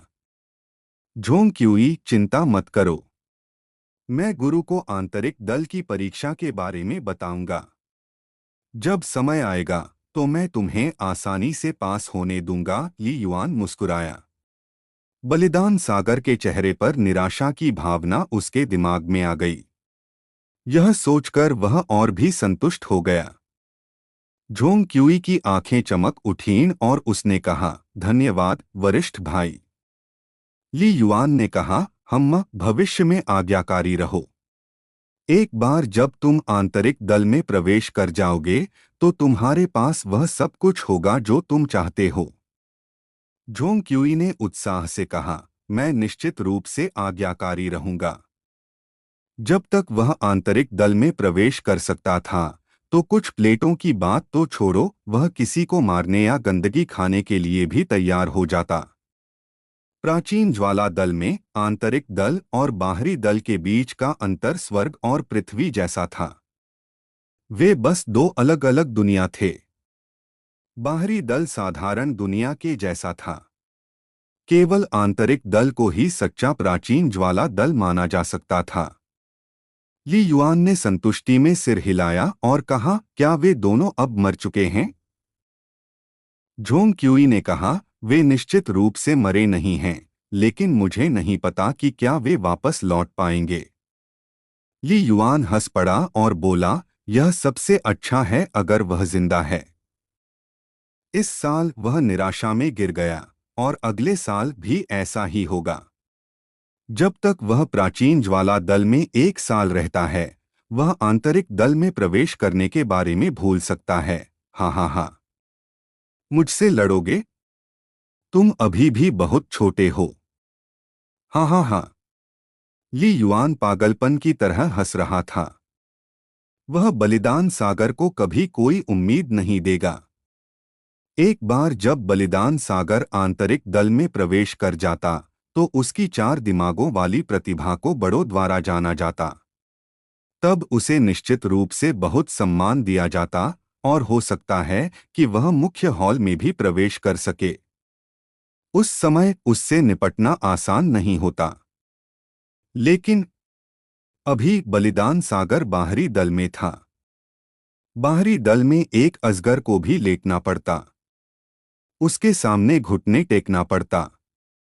ली युआन ने गर्व से हंसते हुए कहा, शिल्पकार दल की चोटी। अग्नि कक्ष के अंदर धूम धूम। दोंग तियानकुई के शरीर पर प्रथम श्रेणी की अग्नि सार से घना धुआं निकला और लपटों की धाराएं निकल गईं। लेकिन लपटें अचानक बीच में ही गायब हो गईं। दोंग तियानकुई का शरीर धंस गया, उसके माथे से ठंडा पसीना बह रहा था। उसने एक हाथ से अपनी जांघ को पकड़ा और उसका पूरा शरीर बेकाबू होकर कांपने लगा। दर्द असहनीय था। क्यों क्यों? दोंग तियानकुई ने भारी मन से कहा। उसकी खेती तलवार अमर राज्य में प्रवेश करने के बाद उसके लिए आधा कदम भी आगे बढ़ना मुश्किल था। इस दौरान उसकी खेती में कोई सुधार नहीं हुआ। ऐसा इसलिए था क्योंकि उसका शरीर द्वितीय श्रेणी की अग्निसार के विनाश को सहन नहीं कर सकता था। छिपी हुई बीमारी के फैलने के साथ उसकी खेती बिल्कुल ठीक नहीं हो सकी। जब तक उसके शरीर में एक और भी शक्तिशाली शक्ति न डाली जाए। वह आर्यन के उस अग्निसार को प्राप्त करने का इंतजार कर रहा था। लेकिन 10 दिन बीत चुके थे और वह अभी तक वापस नहीं आया था। इस बात से दोंग तियानकुई बेहद असंतुष्ट था। दोंग तियानकुई गुप्त कमरे से बाहर निकला और भारी मन से बोला, क्या तीसरे बड़े अभी तक वापस नहीं आए हैं? गुरुजी, वह अभी तक वापस नहीं आए हैं। जांच के लिए भेजे गए शिष्यों को कुछ भी नहीं मिला। ऐसा लगता है जैसे तीसरे बड़े गायब हो गए हैं। दोंग तियानकुई की आंखों के कोनों पर मांसपेशियां कुछ बार फड़क गईं। वह बेहद असंतुष्ट था। बेकार चीज। आप लोगों को यह स्टोरी कैसी लग रही है, कमेंट करके जरूर बताएं। और बने रहे आप अपने जीवपति त्रिपाठी जी के साथ। धन्यवाद मित्रों। एपिसोड 3627। अंबर दल की कहानी। अंबर दल में एक बुजुर्ग के अचानक गायब होने से किसी को हैरानी नहीं हुई। असल में वह गुप्त रूप से जा रहे थे और इस बात की खबर सिर्फ डोंग तियानकुई को थी। अंबर दल में तो हजारों बुजुर्ग थे। उन सभी को अपनी मर्जी से कहीं भी जाने की आज़ादी थी। वे किसी भी समय तपस्या के लिए गुफा में जा सकते थे, इसलिए किसी का गायब होना एक आम बात थी। लेकिन फांग वानपेंग की कहानी थोड़ी अलग थी। फांग वानपेंग, हमारे साथ वापस चलो। यही तुम्हारे पास एकमात्र रास्ता है। अगर तुमने दोबारा भागने की कोशिश की तो हमें कठोर कदम उठाने पर मजबूर होना पड़ेगा। घने जंगल के बीच 4 पीले कवच वाले सैनिक फांग वानपेंग को घेरकर खड़े थे। फांग वानपेंग का चेहरा अभी तक जले हुए घावों से पूरी तरह ठीक नहीं हुआ था। पिछले 2 महीनों में जब उसे पता चला कि डोंग तियानकुई मरा नहीं है और अंबर दल में वापस आ गया है, तो उसे समझ आ गया था कि उसे किस तरह की मुसीबतों का सामना करना पड़ेगा। तब से वह एक चूहे की तरह छिपता और भागता फिर रहा था। उसे उम्मीद नहीं थी कि डोंग तियानकुई जीवित होगा, और उससे भी ज्यादा उसे यह उम्मीद नहीं थी कि वह अंबर दल में वापस आ पाएगा। उसने 4 पीले कवच वाले सैनिकों को देखा। वे अंबर दल के सबसे शक्तिशाली और चुनिंदा योद्धा थे, और उनमें से हर कोई तलवार सम्राट के स्तर का विशेषज्ञ था। इतना ही नहीं, वहां सिर्फ 4 ही नहीं बल्कि और भी पीले कवच वाले सैनिक आ रहे थे। फांग वानपेंग ने धीरे से कहा, मैं अभी दल में वापस नहीं जाना चाहता, और मैंने दल के खिलाफ कुछ भी गलत नहीं किया है। दल के मुखिया ने तुम्हें मुझे पकड़ने के लिए भेजा है, इसलिए मेरा वापस जाना ठीक नहीं। पीले कवच वाले सैनिकों का मतलब था कि उसने कोई अपराध किया है। सबसे बड़ी बात यह थी कि डोंग तियानकुई के लिए अंबर दल ने इन खास सैनिकों को भेजा था। इसका मतलब था कि डोंग तियानकुई ने अपनी ताकत और रुतबा नहीं खोया था। अगर वह अब एक सामान्य साधक की तरह वापस जाता तो उसके साथ क्या होगा, यह आसानी से समझा जा सकता था। वह वापस नहीं जा सकता था। तुम दल में वापस नहीं जाना चाहते, और तुमने कुछ भी गलत नहीं किया। हूँ। फांग वानपेंग, क्या तुम सोचते हो कि तुम वापस नहीं जाओगे तो तुम्हें कोई कुछ नहीं करेगा? क्या तुम नहीं जानते कि तुमने क्या किया है? अगर तुमने कुछ गलत नहीं किया होता तो क्या हमें तुम्हें खोजने के लिए भेजा जाता? मैं तुम्हें सलाह देता हूं कि बेकार का संघर्ष मत करो। अगर तुम्हें लगता है कि तुमने कुछ गलत नहीं किया है तो दल को जाकर सब कुछ बता दो, एक सैनिक ने उदासीनता से कहा, और बाकी साथियों के साथ नजरें मिलाईं। फांग वानपेंग ने कड़वी हंसी के साथ कहा, क्या वहां सब कुछ साफ साफ बता दिया जाएगा? क्या वह वहां वापस जाने के बाद जीवित बचेगा? उससे बकवास करना बंद करो। फांग वानपेंग, मैं तुमसे आखिरी बार पूछता हूं, क्या तुम हमारे साथ वापस चल रहे हो? अपनी आंखें सिकोड़कर उसने एक कदम आगे बढ़ाया। उन 4 का ऑरा अचानक बदल गया। उनकी आंखों में हल्की सी मार डालने की चाहत थी। फांग वानपेंग ने कहा, छोटे भाइयों, जब वापस जाने का समय आएगा तो मैं खुद ही चला जाऊंगा।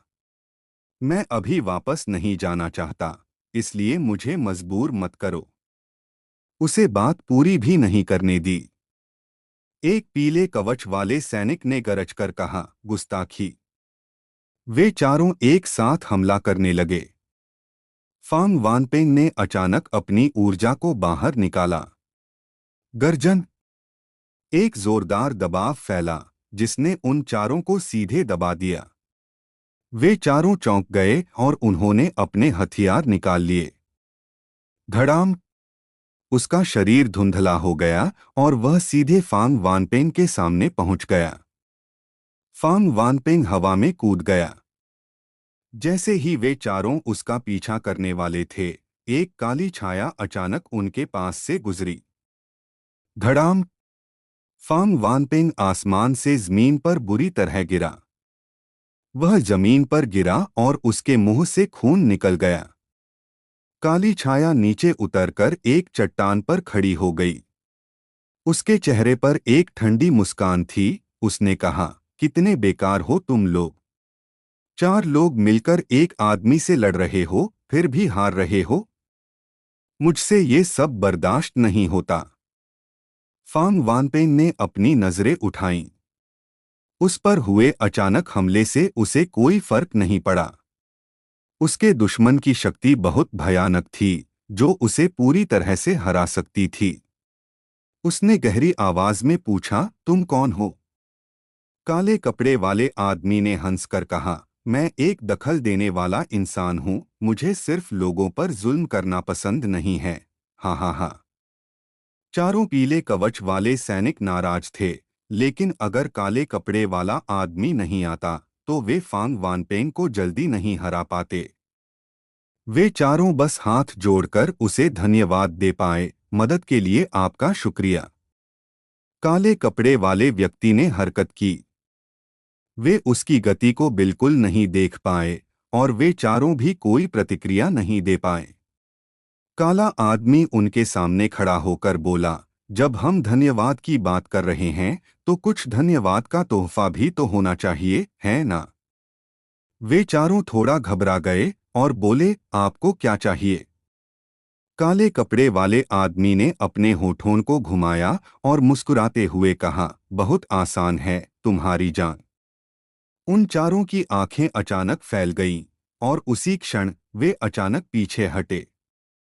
लेकिन वह काला आदमी फिर से गायब हो गया और उन चारों के पीछे आ गया। उसकी 5 उंगलियां पंजा बन गईं और उसने सीधे उनकी गर्दन के पीछे पकड़ लिया। उसकी हथेली से एक कांटे जैसी चीज उनकी रीढ़ की हड्डी में घुस गई और उसने अचानक उनकी ऊर्जा खींचना शुरू कर दिया। आह! उनकी दर्द भरी चीखें निकलने लगीं। आधे सेकंड से भी कम समय में उनमें से एक सूखकर लाश बन गया और उसका शरीर लगातार सिकुड़ रहा था। एक अधेड़ उम्र के आदमी से वह 100 साल के बूढ़े जैसा दिखने लगा। उसके पूरे शरीर की त्वचा सिकुड़ गई थी और उसके बाल सूखे और सफेद हो गए थे, जैसे कि उसकी उम्र अचानक खत्म हो गई हो। जबकि इन तलवार सम्राटों की उम्र लगभग 5000 साल होती है। बाकी 3 की आंखें कांपने लगीं और उनके शरीर भी कांपने लगे। वे अपने पैर भी नहीं हिला पा रहे थे और उनके चेहरे बहुत ही फीके पड़ गए थे। कितने बेकार शरीर! इतनी ही उम्र है? काले कपड़े वाले आदमी ने घृणा से हंसते हुए कहा और वह उन तीनों की तरफ बढ़ा। आह! आह! आह! 3 और दर्दनाक चीखें सुनाई दीं। उन तीनों को भी सुखाकर मार दिया गया और वे भी सूखे बूढ़े बन गए। काले कपड़े वाले आदमी के चेहरे पर घृणा थी, बेकार शरीर। हफ! गहरी सांस लेने के बाद काला आदमी फांग वानपेंग के सामने चला गया। फांग वानपेंग डर से पीछे हट गया। उसने अभी जो कुछ देखा था उससे उसका दिल कांप रहा था और दिमाग सुन्न था। उसने कभी ऐसी भयानक तकनीक नहीं देखी थी। इतना ही नहीं, यह काला आदमी बहुत ही अजीब था। ऐसा लग रहा था जैसे वह कोई इंसान ही नहीं था। काले कपड़े वाले आदमी के चेहरे पर मुस्कान थी। उसने कहा, तुम अंबर दल से हो? फांग वानपेंग ने सिर हिलाया और कहा, हाँ हाँ। काले कपड़े वाले आदमी ने हंसकर कहा, बहुत अच्छा, मुझे अंबर दल ले चलो। फांग वानपेंग ने उस आदमी को देखा और कहा, मैं तुम्हें वहां नहीं ले जाऊंगा। भले ही अंबर दल ने उसे पकड़ने के लिए लोग भेजे थे, फिर भी उसका दिल अंबर दल की रक्षा करना चाहता था। उसे अंबर दल ने ही पाला था। अगर इतना भयानक विशेषज्ञ अंबर दल में जाएगा तो यह एक बाघ के भेड़ों के झुंड में घुसने जैसा होगा। कोई भी उसका मुकाबला नहीं कर पाएगा। पूरे अंबर दल को वह सुखाकर मार देगा। काले कपड़े वाले आदमी ने हल्की मुस्कान दी और फांग वानपेंग को हवा में उठा लिया। उसने घृणा से कहा, क्या तुम मरना चाहते हो? फांग वानपेंग ने अपने दांत पीसकर कहा, मुझे मार डालो। काले कपड़े वाले आदमी ने घृणा से कहा, क्या तुम मरना चाहते हो? हे, इतना आसान नहीं है। फिर फांग वानपेंग का शरीर नीचे गिर गया और काला आदमी अचानक गायब हो गया। उसी क्षण आसपास के जंगल से दर्द भरी चीखों की एक श्रृंखला आने लगी।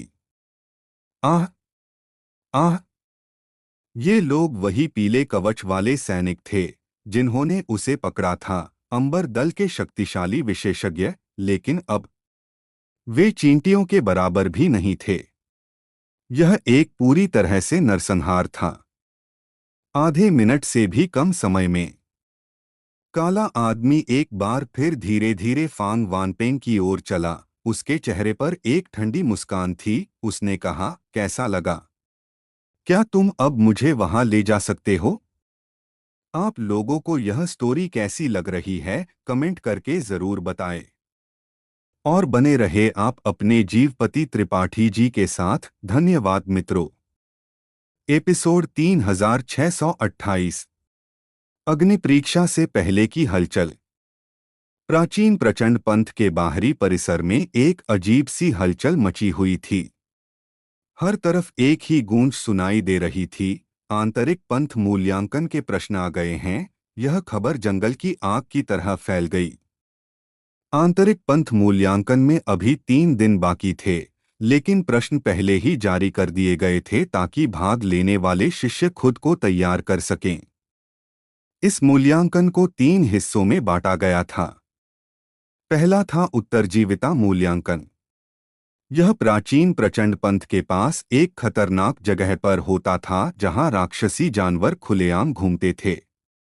शिष्यों को एक दिन और एक रात तक वहां जीवित रहना था। जो बच जाते वे दूसरे दौर में प्रवेश करते। दूसरा दौर प्रतिभा प्रदर्शन का था। यह एक तरह से नवागंतुक चयन जैसा था, जहां शिष्य अपनी सीखी हुई विद्या का प्रदर्शन करते थे। इसमें कोई प्राचीन महाशक्ति नहीं, बल्कि उनकी अपनी विशेषता, ताकत या गति का प्रदर्शन करना होता था। एक निश्चित मानक तक पहुंचने वाले ही तीसरे दौर में जा पाते थे। तीसरा और अंतिम दौर 2 प्रकार का था।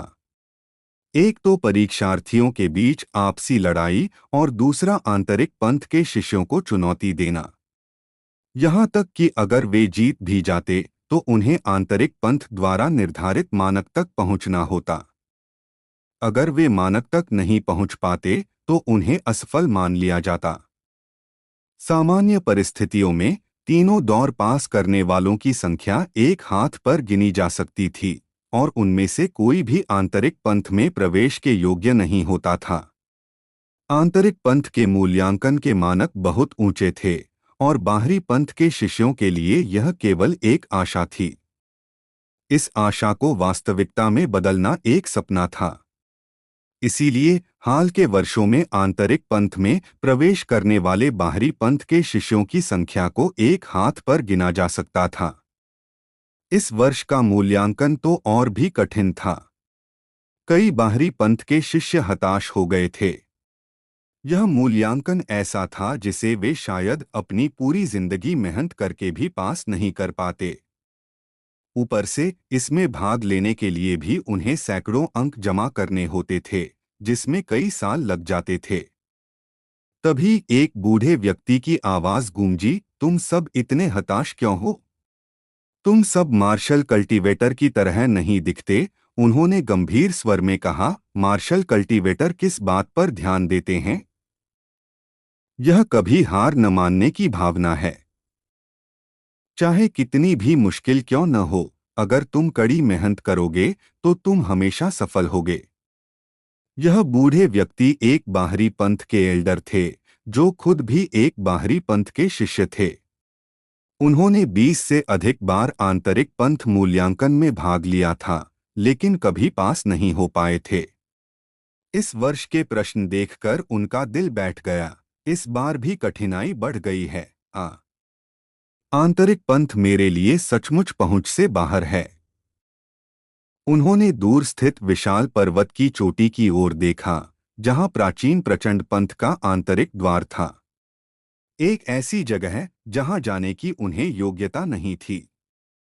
आर्यन की वापसी। चेतना द्वार के सामने आर्यन लगातार प्रहार कर रहा था। पिछले कुछ दिनों से वह रुका नहीं था। अब चेतना द्वार उखड़ रहा था और उसमें दरारें पड़ रही थीं। दरारें लगातार फैल रही थीं। बला बला, मेरे लिए तोड़ दो। आर्यन ने अपने दोनों मुट्ठी से मुक्का मारा। प्राचीन नाग शरीर की शक्ति, पांचवीं क्रांति के शरीर की शक्ति, अनंत काल की शक्ति, असीमित मुट्ठी की शक्ति और शक्तिशाली राजा की मुट्ठी की शक्ति सब मिलकर टकराईं। धमाका। चेतना द्वार दर्द से कराह उठा। गूंज। द्वार कांप रहा था। एक एक टुकड़ा नीचे गिर रहा था।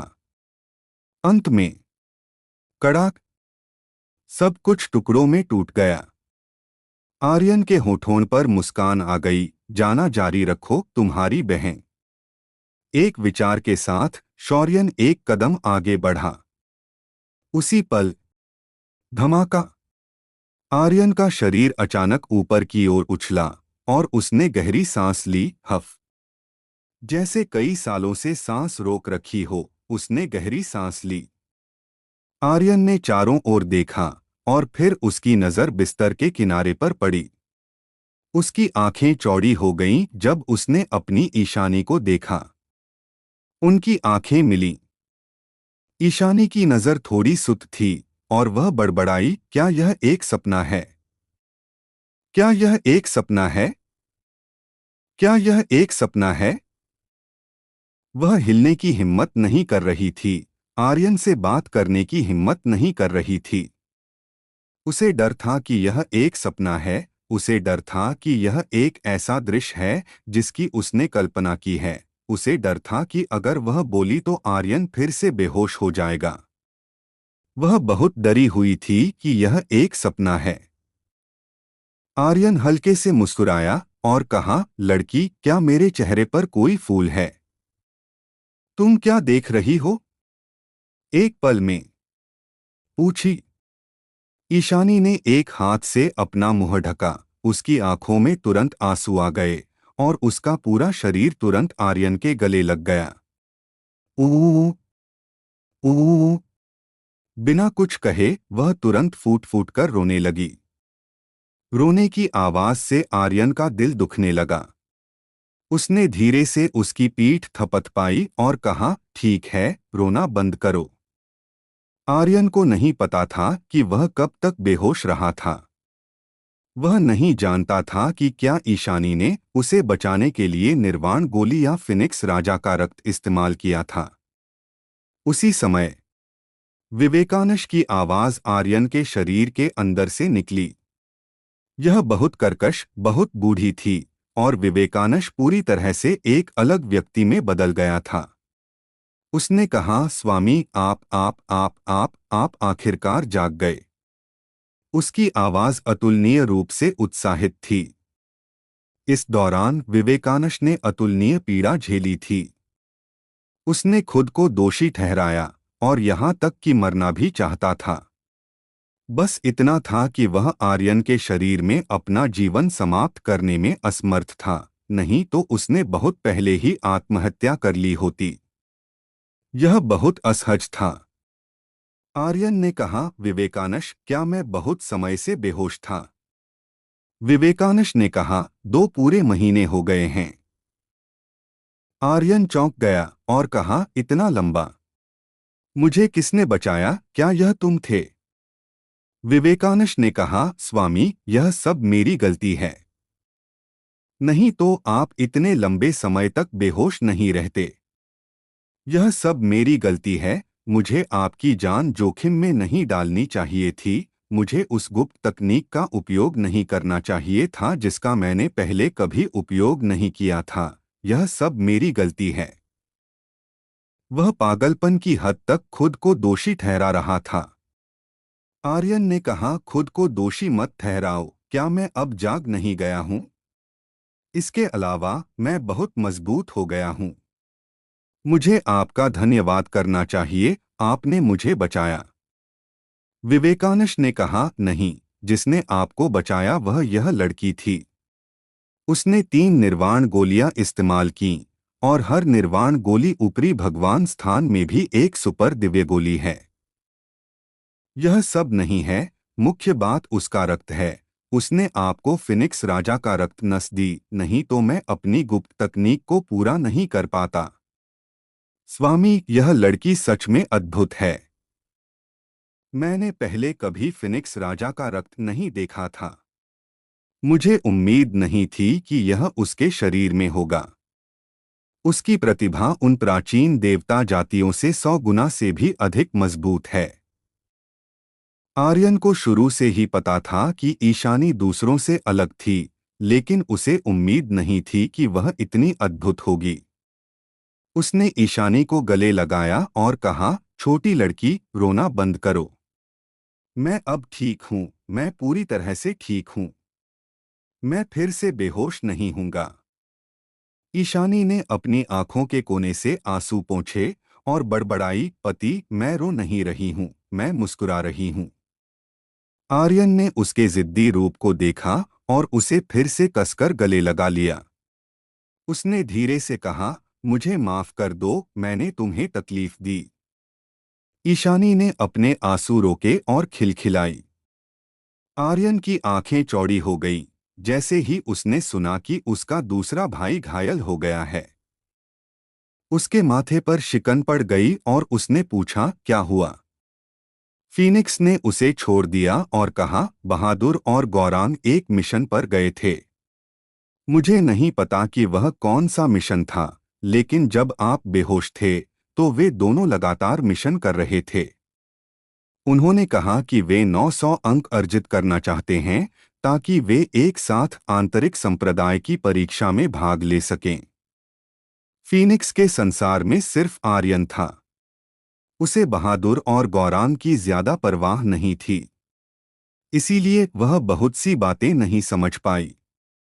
आर्यन बिस्तर से नीचे उतरा और तेजी से आंगन की ओर चला। वहां जिन और मुने दोनों को सहारा दिया हुआ था। बहादुर और गौरांग दोनों मरने की कगार पर थे। उनके बाल बिखरे हुए थे और कपड़े फटे थे। उनके शरीर पर अनगिनत घाव थे जो लगातार खुल रहे थे, फिर ठीक हो रहे थे और फिर से खुल रहे थे। वे इंसान जैसे लग ही नहीं रहे थे। आर्यन ने भौहें सिकोड़ी, उसने चुपके से अपनी मुट्ठियां भींच लीं और तुरंत उनके पास जा पहुंचा। उसने तुरंत कहा, इन्हें कमरे में ले चलो। बहादुर ने मुश्किल से अपनी आंखें खोलीं और आर्यन को देखकर उसके होठों पर हल्की सी मुस्कान आ गई। उसने कहा, मैं जानता था, मुझे पता था कि बॉस जरूर उठेंगे, हा हा हा। खंग खंग खंड। कुछ खांसी के बाद उसके मुंह से खून निकल आया। आर्यन ने कहा, अभी बात मत करो। उसके दिमाग में एक विचार आया, राघव। राघव सक्रिय हो गया और तुरंत बहादुर की चोटों को भांप लिया। बहादुर ने अपनी आंखें हल्की सी बंद कर लीं। दर्द बहुत था, असहजता भी थी, लेकिन उसके होठों पर मुस्कान टिकी हुई थी। अगर आर्यन जाग जाए तो वह भले ही कितनी भी गंभीर चोट क्यों न खाए, वह तैयार था। जब गौरांग ने आर्यन की आवाज सुनी तो वह भी जाग गया। आर्यन को देखकर उसने सबसे पहले कहा, बॉस, पहले दूसरे भाई को बचाओ, मैं ठीक हूं। मूर्ख आर्यन की मुट्ठियां कड़कड़ाने लगीं और उसके दिल में बहुत असहजता महसूस हो रही थी। राघव ने तुरंत उनके शरीर की जांच की और फिर कहा, ये दोनों अभी भी जीवित हैं। यह एक चमत्कार है। इनमें बस एक ही सांस बची है। मैं कल्पना भी नहीं कर सकता कि उन्होंने क्या क्या सहा है। मैं जीवन की शक्ति पर सच में आश्चर्यचकित हुए बिना नहीं रह सकता। बहादुर के चारों मस्तिष्क क्षतिग्रस्त हो चुके हैं और उसकी मांसपेशियां और हड्डियां सब गड़बड़ हो गई हैं। उसके आंतरिक अंग तो एक दूसरे में उलझ चुके हैं। यह सच में एक आश्चर्य की बात है कि वह अभी भी जीवित है। गौरांग की हालत तो और भी ज्यादा गंभीर है। उसका शरीर मूल रूप से निष्क्रिय हो चुका है। चाहे उसके आंतरिक अंग हों, नसें हों या हड्डियां हों, उसके शरीर का एक भी हिस्सा ऐसा नहीं है जो घायल न हो। इसके अलावा उसकी बोल्डर जन्मजात प्रतिभा को भी बहुत नुकसान पहुंचा है। मुझे डर है। यह सुनकर आर्यन के मन में एक ज्वाला भड़क उठी। उसने कहा, मुझे इस बारे में मत बताओ। कोई उम्मीद है? राघव ने कहा, हाँ, लेकिन यह थोड़ा मुश्किल है। मुझे बहुत सारी स्पिरिट दवाएं चाहिए और अभी आपके पास उनमें से एक भी नहीं है। आर्यन ने कहा, मेरे पास एक भी नहीं है। तो तुम इसे समाधान कहते हो? क्या मैं तुम्हें कुछ दे सकता हूं? जो भी कीमत लगे मैं उन्हें बचाऊंगा। तभी फीनिक्स कमरे में आई और उसने कहा, स्वामी, मेरे पास अभी भी बहुत सारी अमृत हैं। मैं राघव ने तुरंत कहा, मालिक, अगर आप चाहते हैं कि वे कम से कम समय में ठीक हो जाएं, तो इस लड़की के खून का सार किसी भी चोट को ठीक कर सकता है। मेरी शक्ति पर मेरे नियंत्रण के साथ इससे बहादुर और गौरांग के शरीर को नुकसान नहीं पहुंचेगा। यह सबसे राघव के अपनी बात पूरी करने से पहले ही आर्यन अचानक बहुत ज्यादा उदास हो गया और कहा, यह पहली बार है। अगर तुमने दूसरी बार भी फीनिक्स के बारे में कुछ सोचा तो मैं तुम्हें मार डालूंगा। आप लोगों को यह स्टोरी कैसी लग रही है, कमेंट करके जरूर बताएं। और बने रहे आप अपने जीवपति त्रिपाठी जी के साथ। धन्यवाद। एपिसोड 3629 से 3630। यह बहुत ही भयानक था। राघव कांपने लगा। अगर आर्यन जागा हुआ था तो वह फीनिक्स को अपना खून इस्तेमाल करने देने के लिए कतई नहीं कहता। फीनिक्स को कुछ नहीं होना चाहिए। बिल्कुल नहीं। आर्यन ने गहरी आवाज में कहा, इसे याद रखना। राघव ने कहा, मैं जानता हूं। मुझे माफ कर दो मालिक, मुझे ऐसा नहीं कहना चाहिए था। मैं वह भी एक पल के लिए बेचैन हो गया था। आर्यन ने अपनी आभा को थोड़ा कम किया और कहा, फीनिक्स का खून लोगों को बचा सकता है और मेरा खून भी। राघव चौंक गया और बोला, मालिक, आपका खून कितना सर्वोच्च है, आप इसे उन्हें कैसे दे सकते हैं? आपके खून का सार हर बूंद में बहुत कीमती है और आपके लिए खून का सार। राघव ने अपनी बात पूरी नहीं की। खून के दो बूंदें पहले ही आर्यन की हथेली पर आ चुकी थीं। खून का सार चला गया और बहादुर और गौरांग के मुंह के कोने पर टिक गया। खून का सार उनके शरीर में मिल गया। आगे रोशनी चमक उठी और उनकी चोटों से रोशनी की किरणें निकल आईं। रोशनी अपने साथ एक शक्तिशाली उपचार क्षमता लेकर आई और यह पागलपन की तरह ठीक कर रही थी। सिर्फ इतना ही नहीं, उनकी अपनी शक्ति भी पागलपन की तरह बदल रही थी। बहादुर के चारों दिमाग में एक परिवर्तन आया था। सिर्फ कुछ सेकंड में उसका दिमाग फिर से बन गया था और उसके चारों दिमाग विभाजित हो गए थे, सीधे 8 दिमाग बन गए थे। उसका पूरा शरीर रोशनी की एक किरण से घिरा हुआ था। गौरांग का पूरा शरीर एक गहरे काले रंग की ठंडी चट्टान में बदल गया था। यह बेहद कठोर थी और उसके पूरे शरीर में एक श्रृंखला में गड़गड़ाहट की आवाजों के साथ शक्ति बाहर निकल आई। यह असाधारण रूप से गाढ़ा था। पूरा कमरा शक्ति से भर गया था। आर्यन का चेहरा थोड़ा पीला पड़ गया था। खून का सार साधारण खून से अलग था। यह आर्यन की साधना का विकास था और शाश्वत नाग के शरीर का सार भी। जब वह आदिकालीन दुनिया में था तो उसने अपने भाई को आगे बढ़ने में मदद करने के लिए अपने खून का सार इस्तेमाल किया था। उसकी वंशावली असल में क्या थी, वह नहीं जानता था, लेकिन वह जानता था कि उसकी वंशावली असाधारण रूप से शक्तिशाली थी। यह लोगों को बचा सकती थी और उन्हें आगे बढ़ा सकती थी। राघव ने सावधानी से उनकी चोटों की जांच की और कहा, ये सभी ठीक हो गए हैं। प्रतिभा बदल गई है। बहादुर के 4 दिमाग अब 8 दिमाग बन गए हैं। गौरांग की प्रतिभा भी बदल गई है। एक प्राचीन प्राणी की शक्ति पहले ही तीसरे दायरे में जाग चुकी है। अभी तलवार अमर साम्राज्य भी उसका कुछ नहीं कर सकता है। मालिक, आपका खून का सार वास्तव में किसी के लिए भी एक शक्तिशाली सफलता ला सकता है, लेकिन यह आपके लिए बेहद हानिकारक है। मुझे लगता है कि बड़े भाई ब्लैक और व्हाइट, बड़े भाई पुराने राक्षस ने भी आपको बताया है कि आपको अपने खून के सार का जितना हो सके उतना कम इस्तेमाल करना चाहिए।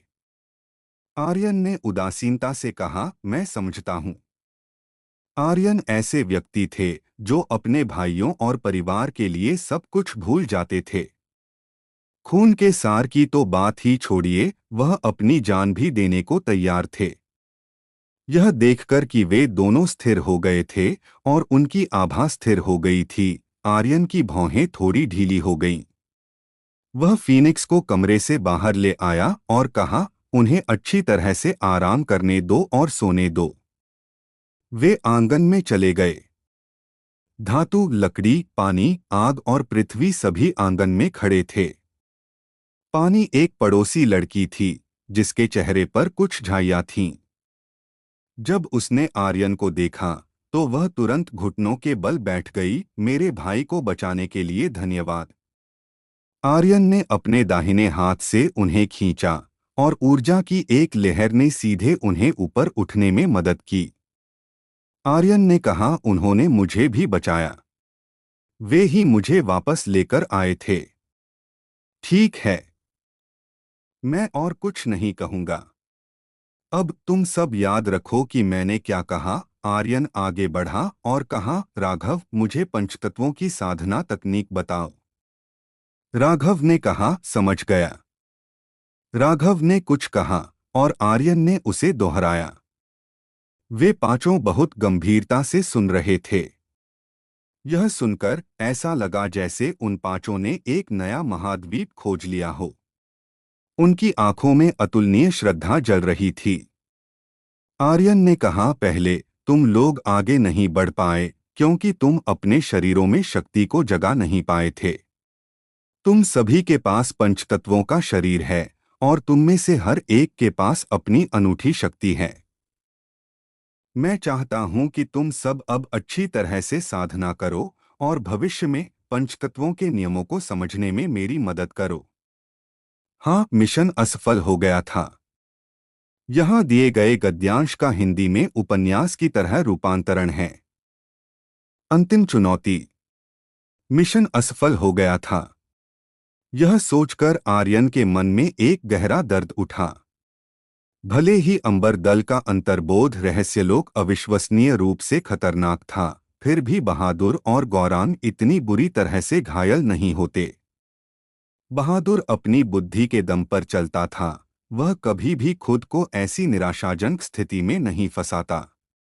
इसलिए आर्यन अपनी सहज बुद्धि से ही समझ गया कि उन दोनों को जानबूझकर निशाना बनाया गया था। और तो और उनके पास अब मिशन पॉइंट कार्ड भी नहीं थे। इसका सीधा सा मतलब था कि कोई उन्हें नुकसान पहुंचाने की कोशिश कर रहा था। उन्हें जान से तो नहीं मारा गया था, लेकिन मिशन पॉइंट चुराने का मतलब था कि ये लोग बहादुर को अंदर के दल की परीक्षा में नहीं देखना चाहते थे। अगर ऐसा था तो सिर्फ एक ही व्यक्ति हो सकता था, शौर्यन।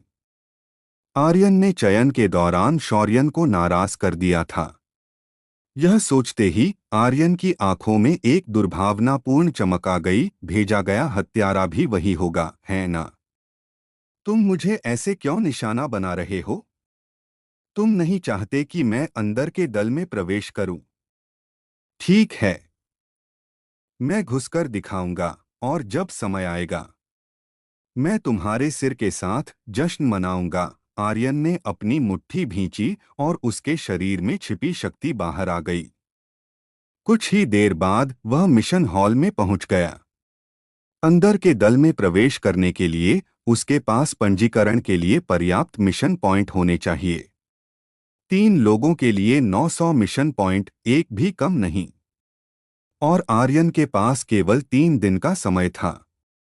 पूरे मिशन बोर्ड पर केवल एक ही मिशन ऐसा था जो आर्यन को इतने कम समय में 900 पॉइंट दिला सकता था। 3 महान दिव्य मिशनों का दूसरा चरण, अंबर दल पर कब्जा। मिशन का इनाम 900 पॉइंट। बस एक बार काफी था। बिना किसी हिचकिचाहट के आर्यन खिड़की के पास गया और मिशन स्वीकार कर लिया। छोटे भाई, यह मिशन आज दोपहर को बंद हो जाएगा। मैं तुम्हें जोखिम न लेने की सलाह देता हूं। अंदर बहुत लोग मर चुके हैं। मिशन बहुत खतरनाक था। इस दौरान 100 से अधिक शिष्य मारे गए थे, और जो बचकर लौटे थे वे सब बेकार हो गए थे। यह मिशन बहुत खतरनाक था और इसे हटाना था। आर्यन ने जोर देकर कहा, मैं नहीं मरूंगा। उस व्यक्ति ने आर्यन की ओर देखा और कहा, जैसी तुम्हारी इच्छा। पहचान पत्र पर एक मिशन का चिन्ह अंकित हो गया। मिशन प्राप्त करने के बाद आर्यन मुड़ा और चला गया। ठीक उसी समय बगल की खिड़की पर एक बेहद लंबी महिला थी। आर्यन ने पहली बार इतनी लंबी महिला को देखा था। वह 2 मीटर से अधिक लंबी थी और उसकी कमर पर एक लंबी और मोटी कोड़े जैसी चोटी बंधी थी। वह साफ सुथरी थी और उसने मार्शल आर्ट के कपड़े पहने हुए थे। इसने उसके शरीर को और भी आकर्षक बना दिया था। उसका चेहरा थोड़ा ठंडा था। उसकी आंखों में तिरस्कार का भाव था।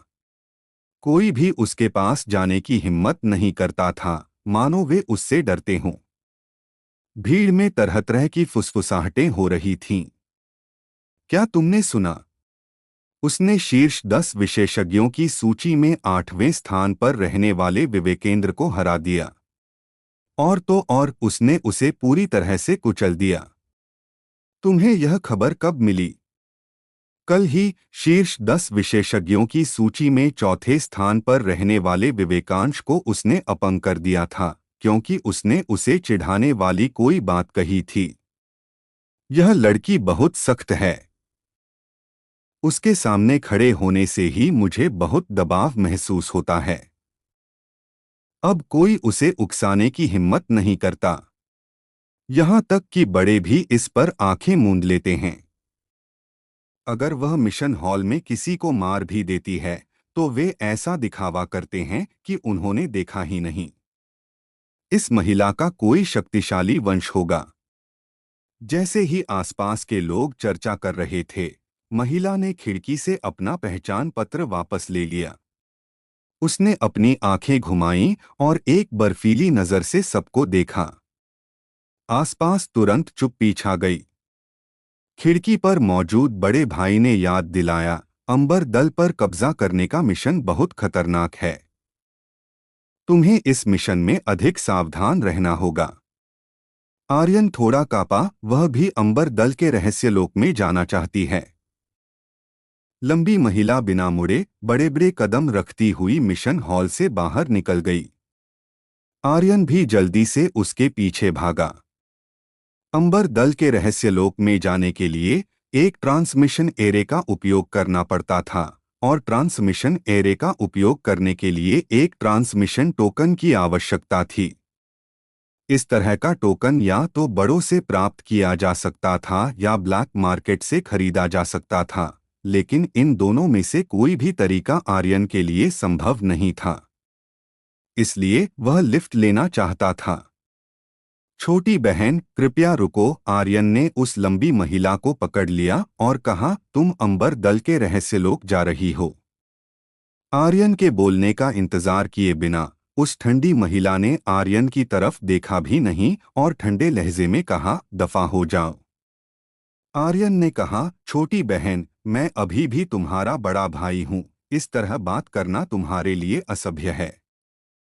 ठंडी महिला ने अपनी आंखें सिकोड़ी। आसपास के लोग तुरंत हंसने लगे, वह लड़का अब मुसीबत में पड़ने वाला है। हाँ हाँ हाँ, वह सचमुच एक महिला का रास्ता रोकने की हिम्मत कर रहा है। क्या वह जीने से थक गया है? शो का इंतजार करो। आर्यन ने कहा, तुम अंबर दल के रहस्यलोक जा रही हो और मैं भी अंबर दल के रहस्यलोक जा रहा हूं। हम एक ही रास्ते पर जा रहे हैं। क्या तुम्हें लगता है कि मैं तुम्हारे साथ चल सकता हूं? ठंडी महिला ने अभी भी आर्यन को नहीं देखा और फिर से एक साधारण वाक्य कहा, मैं इसे फिर से कहूंगी, दफा हो जाओ। आर्यन ने कहा, एक लड़की के लिए इतना गुस्सैल होना अच्छा नहीं है। अगर तुम थोड़ी नरम हो जाओ तो लोग तुम्हें ज्यादा पसंद करेंगे। उसकी आवाज में छेड़छाड़ का भाव था। पिछले आधे महीने में आर्यन जैसे सैकड़ों लापरवाह लोग थे जिन्होंने उसके साथ छेड़खानी की थी, लेकिन उनमें से हर एक या तो अपंग हो गया था या अभी भी बिस्तर पर पड़ा था, उठ नहीं पा रहा था। जब आसपास के लोगों ने आर्यन के शब्दों को सुना तो वे उसके लिए चिंतित हो गए। वे सब आर्यन के जमीन पर दर्द से चिल्लाने का दृश्य देखने का इंतजार कर रहे थे। ठंडी महिला की आंखें अचानक चौड़ी हो गईं। फुस! उसका शरीर गायब हो गया। वह सीधे आर्यन की तरफ भागी। आर्यन की पुतलियां सिकुड़ गईं, वह एक सांप की तरह हिला और उसका शरीर एक धुंधलापन बन गया। बस! वह सीधे हमले से बच गया, लेकिन इस क्षण ठंडी महिला की लंबी चोटी अचानक चमकी। धमाका! हवा को चीरती हुई कई आवाजें आईं। आर्यन का शरीर पीछे की ओर झुक गया, उसके पैर तिरछे हिलने लगे। जब चोटी उसके ऊपर से गुजरी तो आर्यन ने अचानक उसे अपने दाहिने हाथ से पकड़ लिया। क्या बढ़िया चोटी है, इसका इस्तेमाल लोगों को मारने के लिए करना अच्छा नहीं है। उसने थोड़ा खींचा। ठंडी महिला का शरीर एक कदम लड़खड़ा गया। उसकी आंखें जल रही थीं और उसने एक हाथ से चोटी पकड़कर जोर से खींचा। स्विश! आप लोगों को यह स्टोरी कैसी लग रही है, कमेंट करके जरूर बताएं। और बने रहे आप अपने जीवपति त्रिपाठी जी के साथ। धन्यवाद मित्रों। हेलो दोस्तों, आप लोगों का स्वागत है हमारे चैनल स्टोरी बाय DKFM और स्टोरी बाय DKFM 2.0 पर। दोस्तों, अगर हमारे चैनल पर नए हो तो सब्सक्राइब कर लो हमारे चैनल स्टोरी बाय DKFM और स्टोरी बाय DKFM 2.0 को, और वीडियो पर लाइक और कमेंट भी कर दिया करो ताकि हमें पता चल सके कि आप लोगों को ये स्टोरी के साथ लग रहा है। स्पिरिट वर्ल्ड और सुपर योद्धा ध्रुव रिटर्न के असली एपिसोड आपके YouTube channel story bye DKFN, जिसमें लगभग 11,000 सब्सक्राइबर हैं, और YouTube channel story bye DKFM 2.0 और Telegram channel Dhruv return season 4 story by DKFM पर अपलोड होते हैं।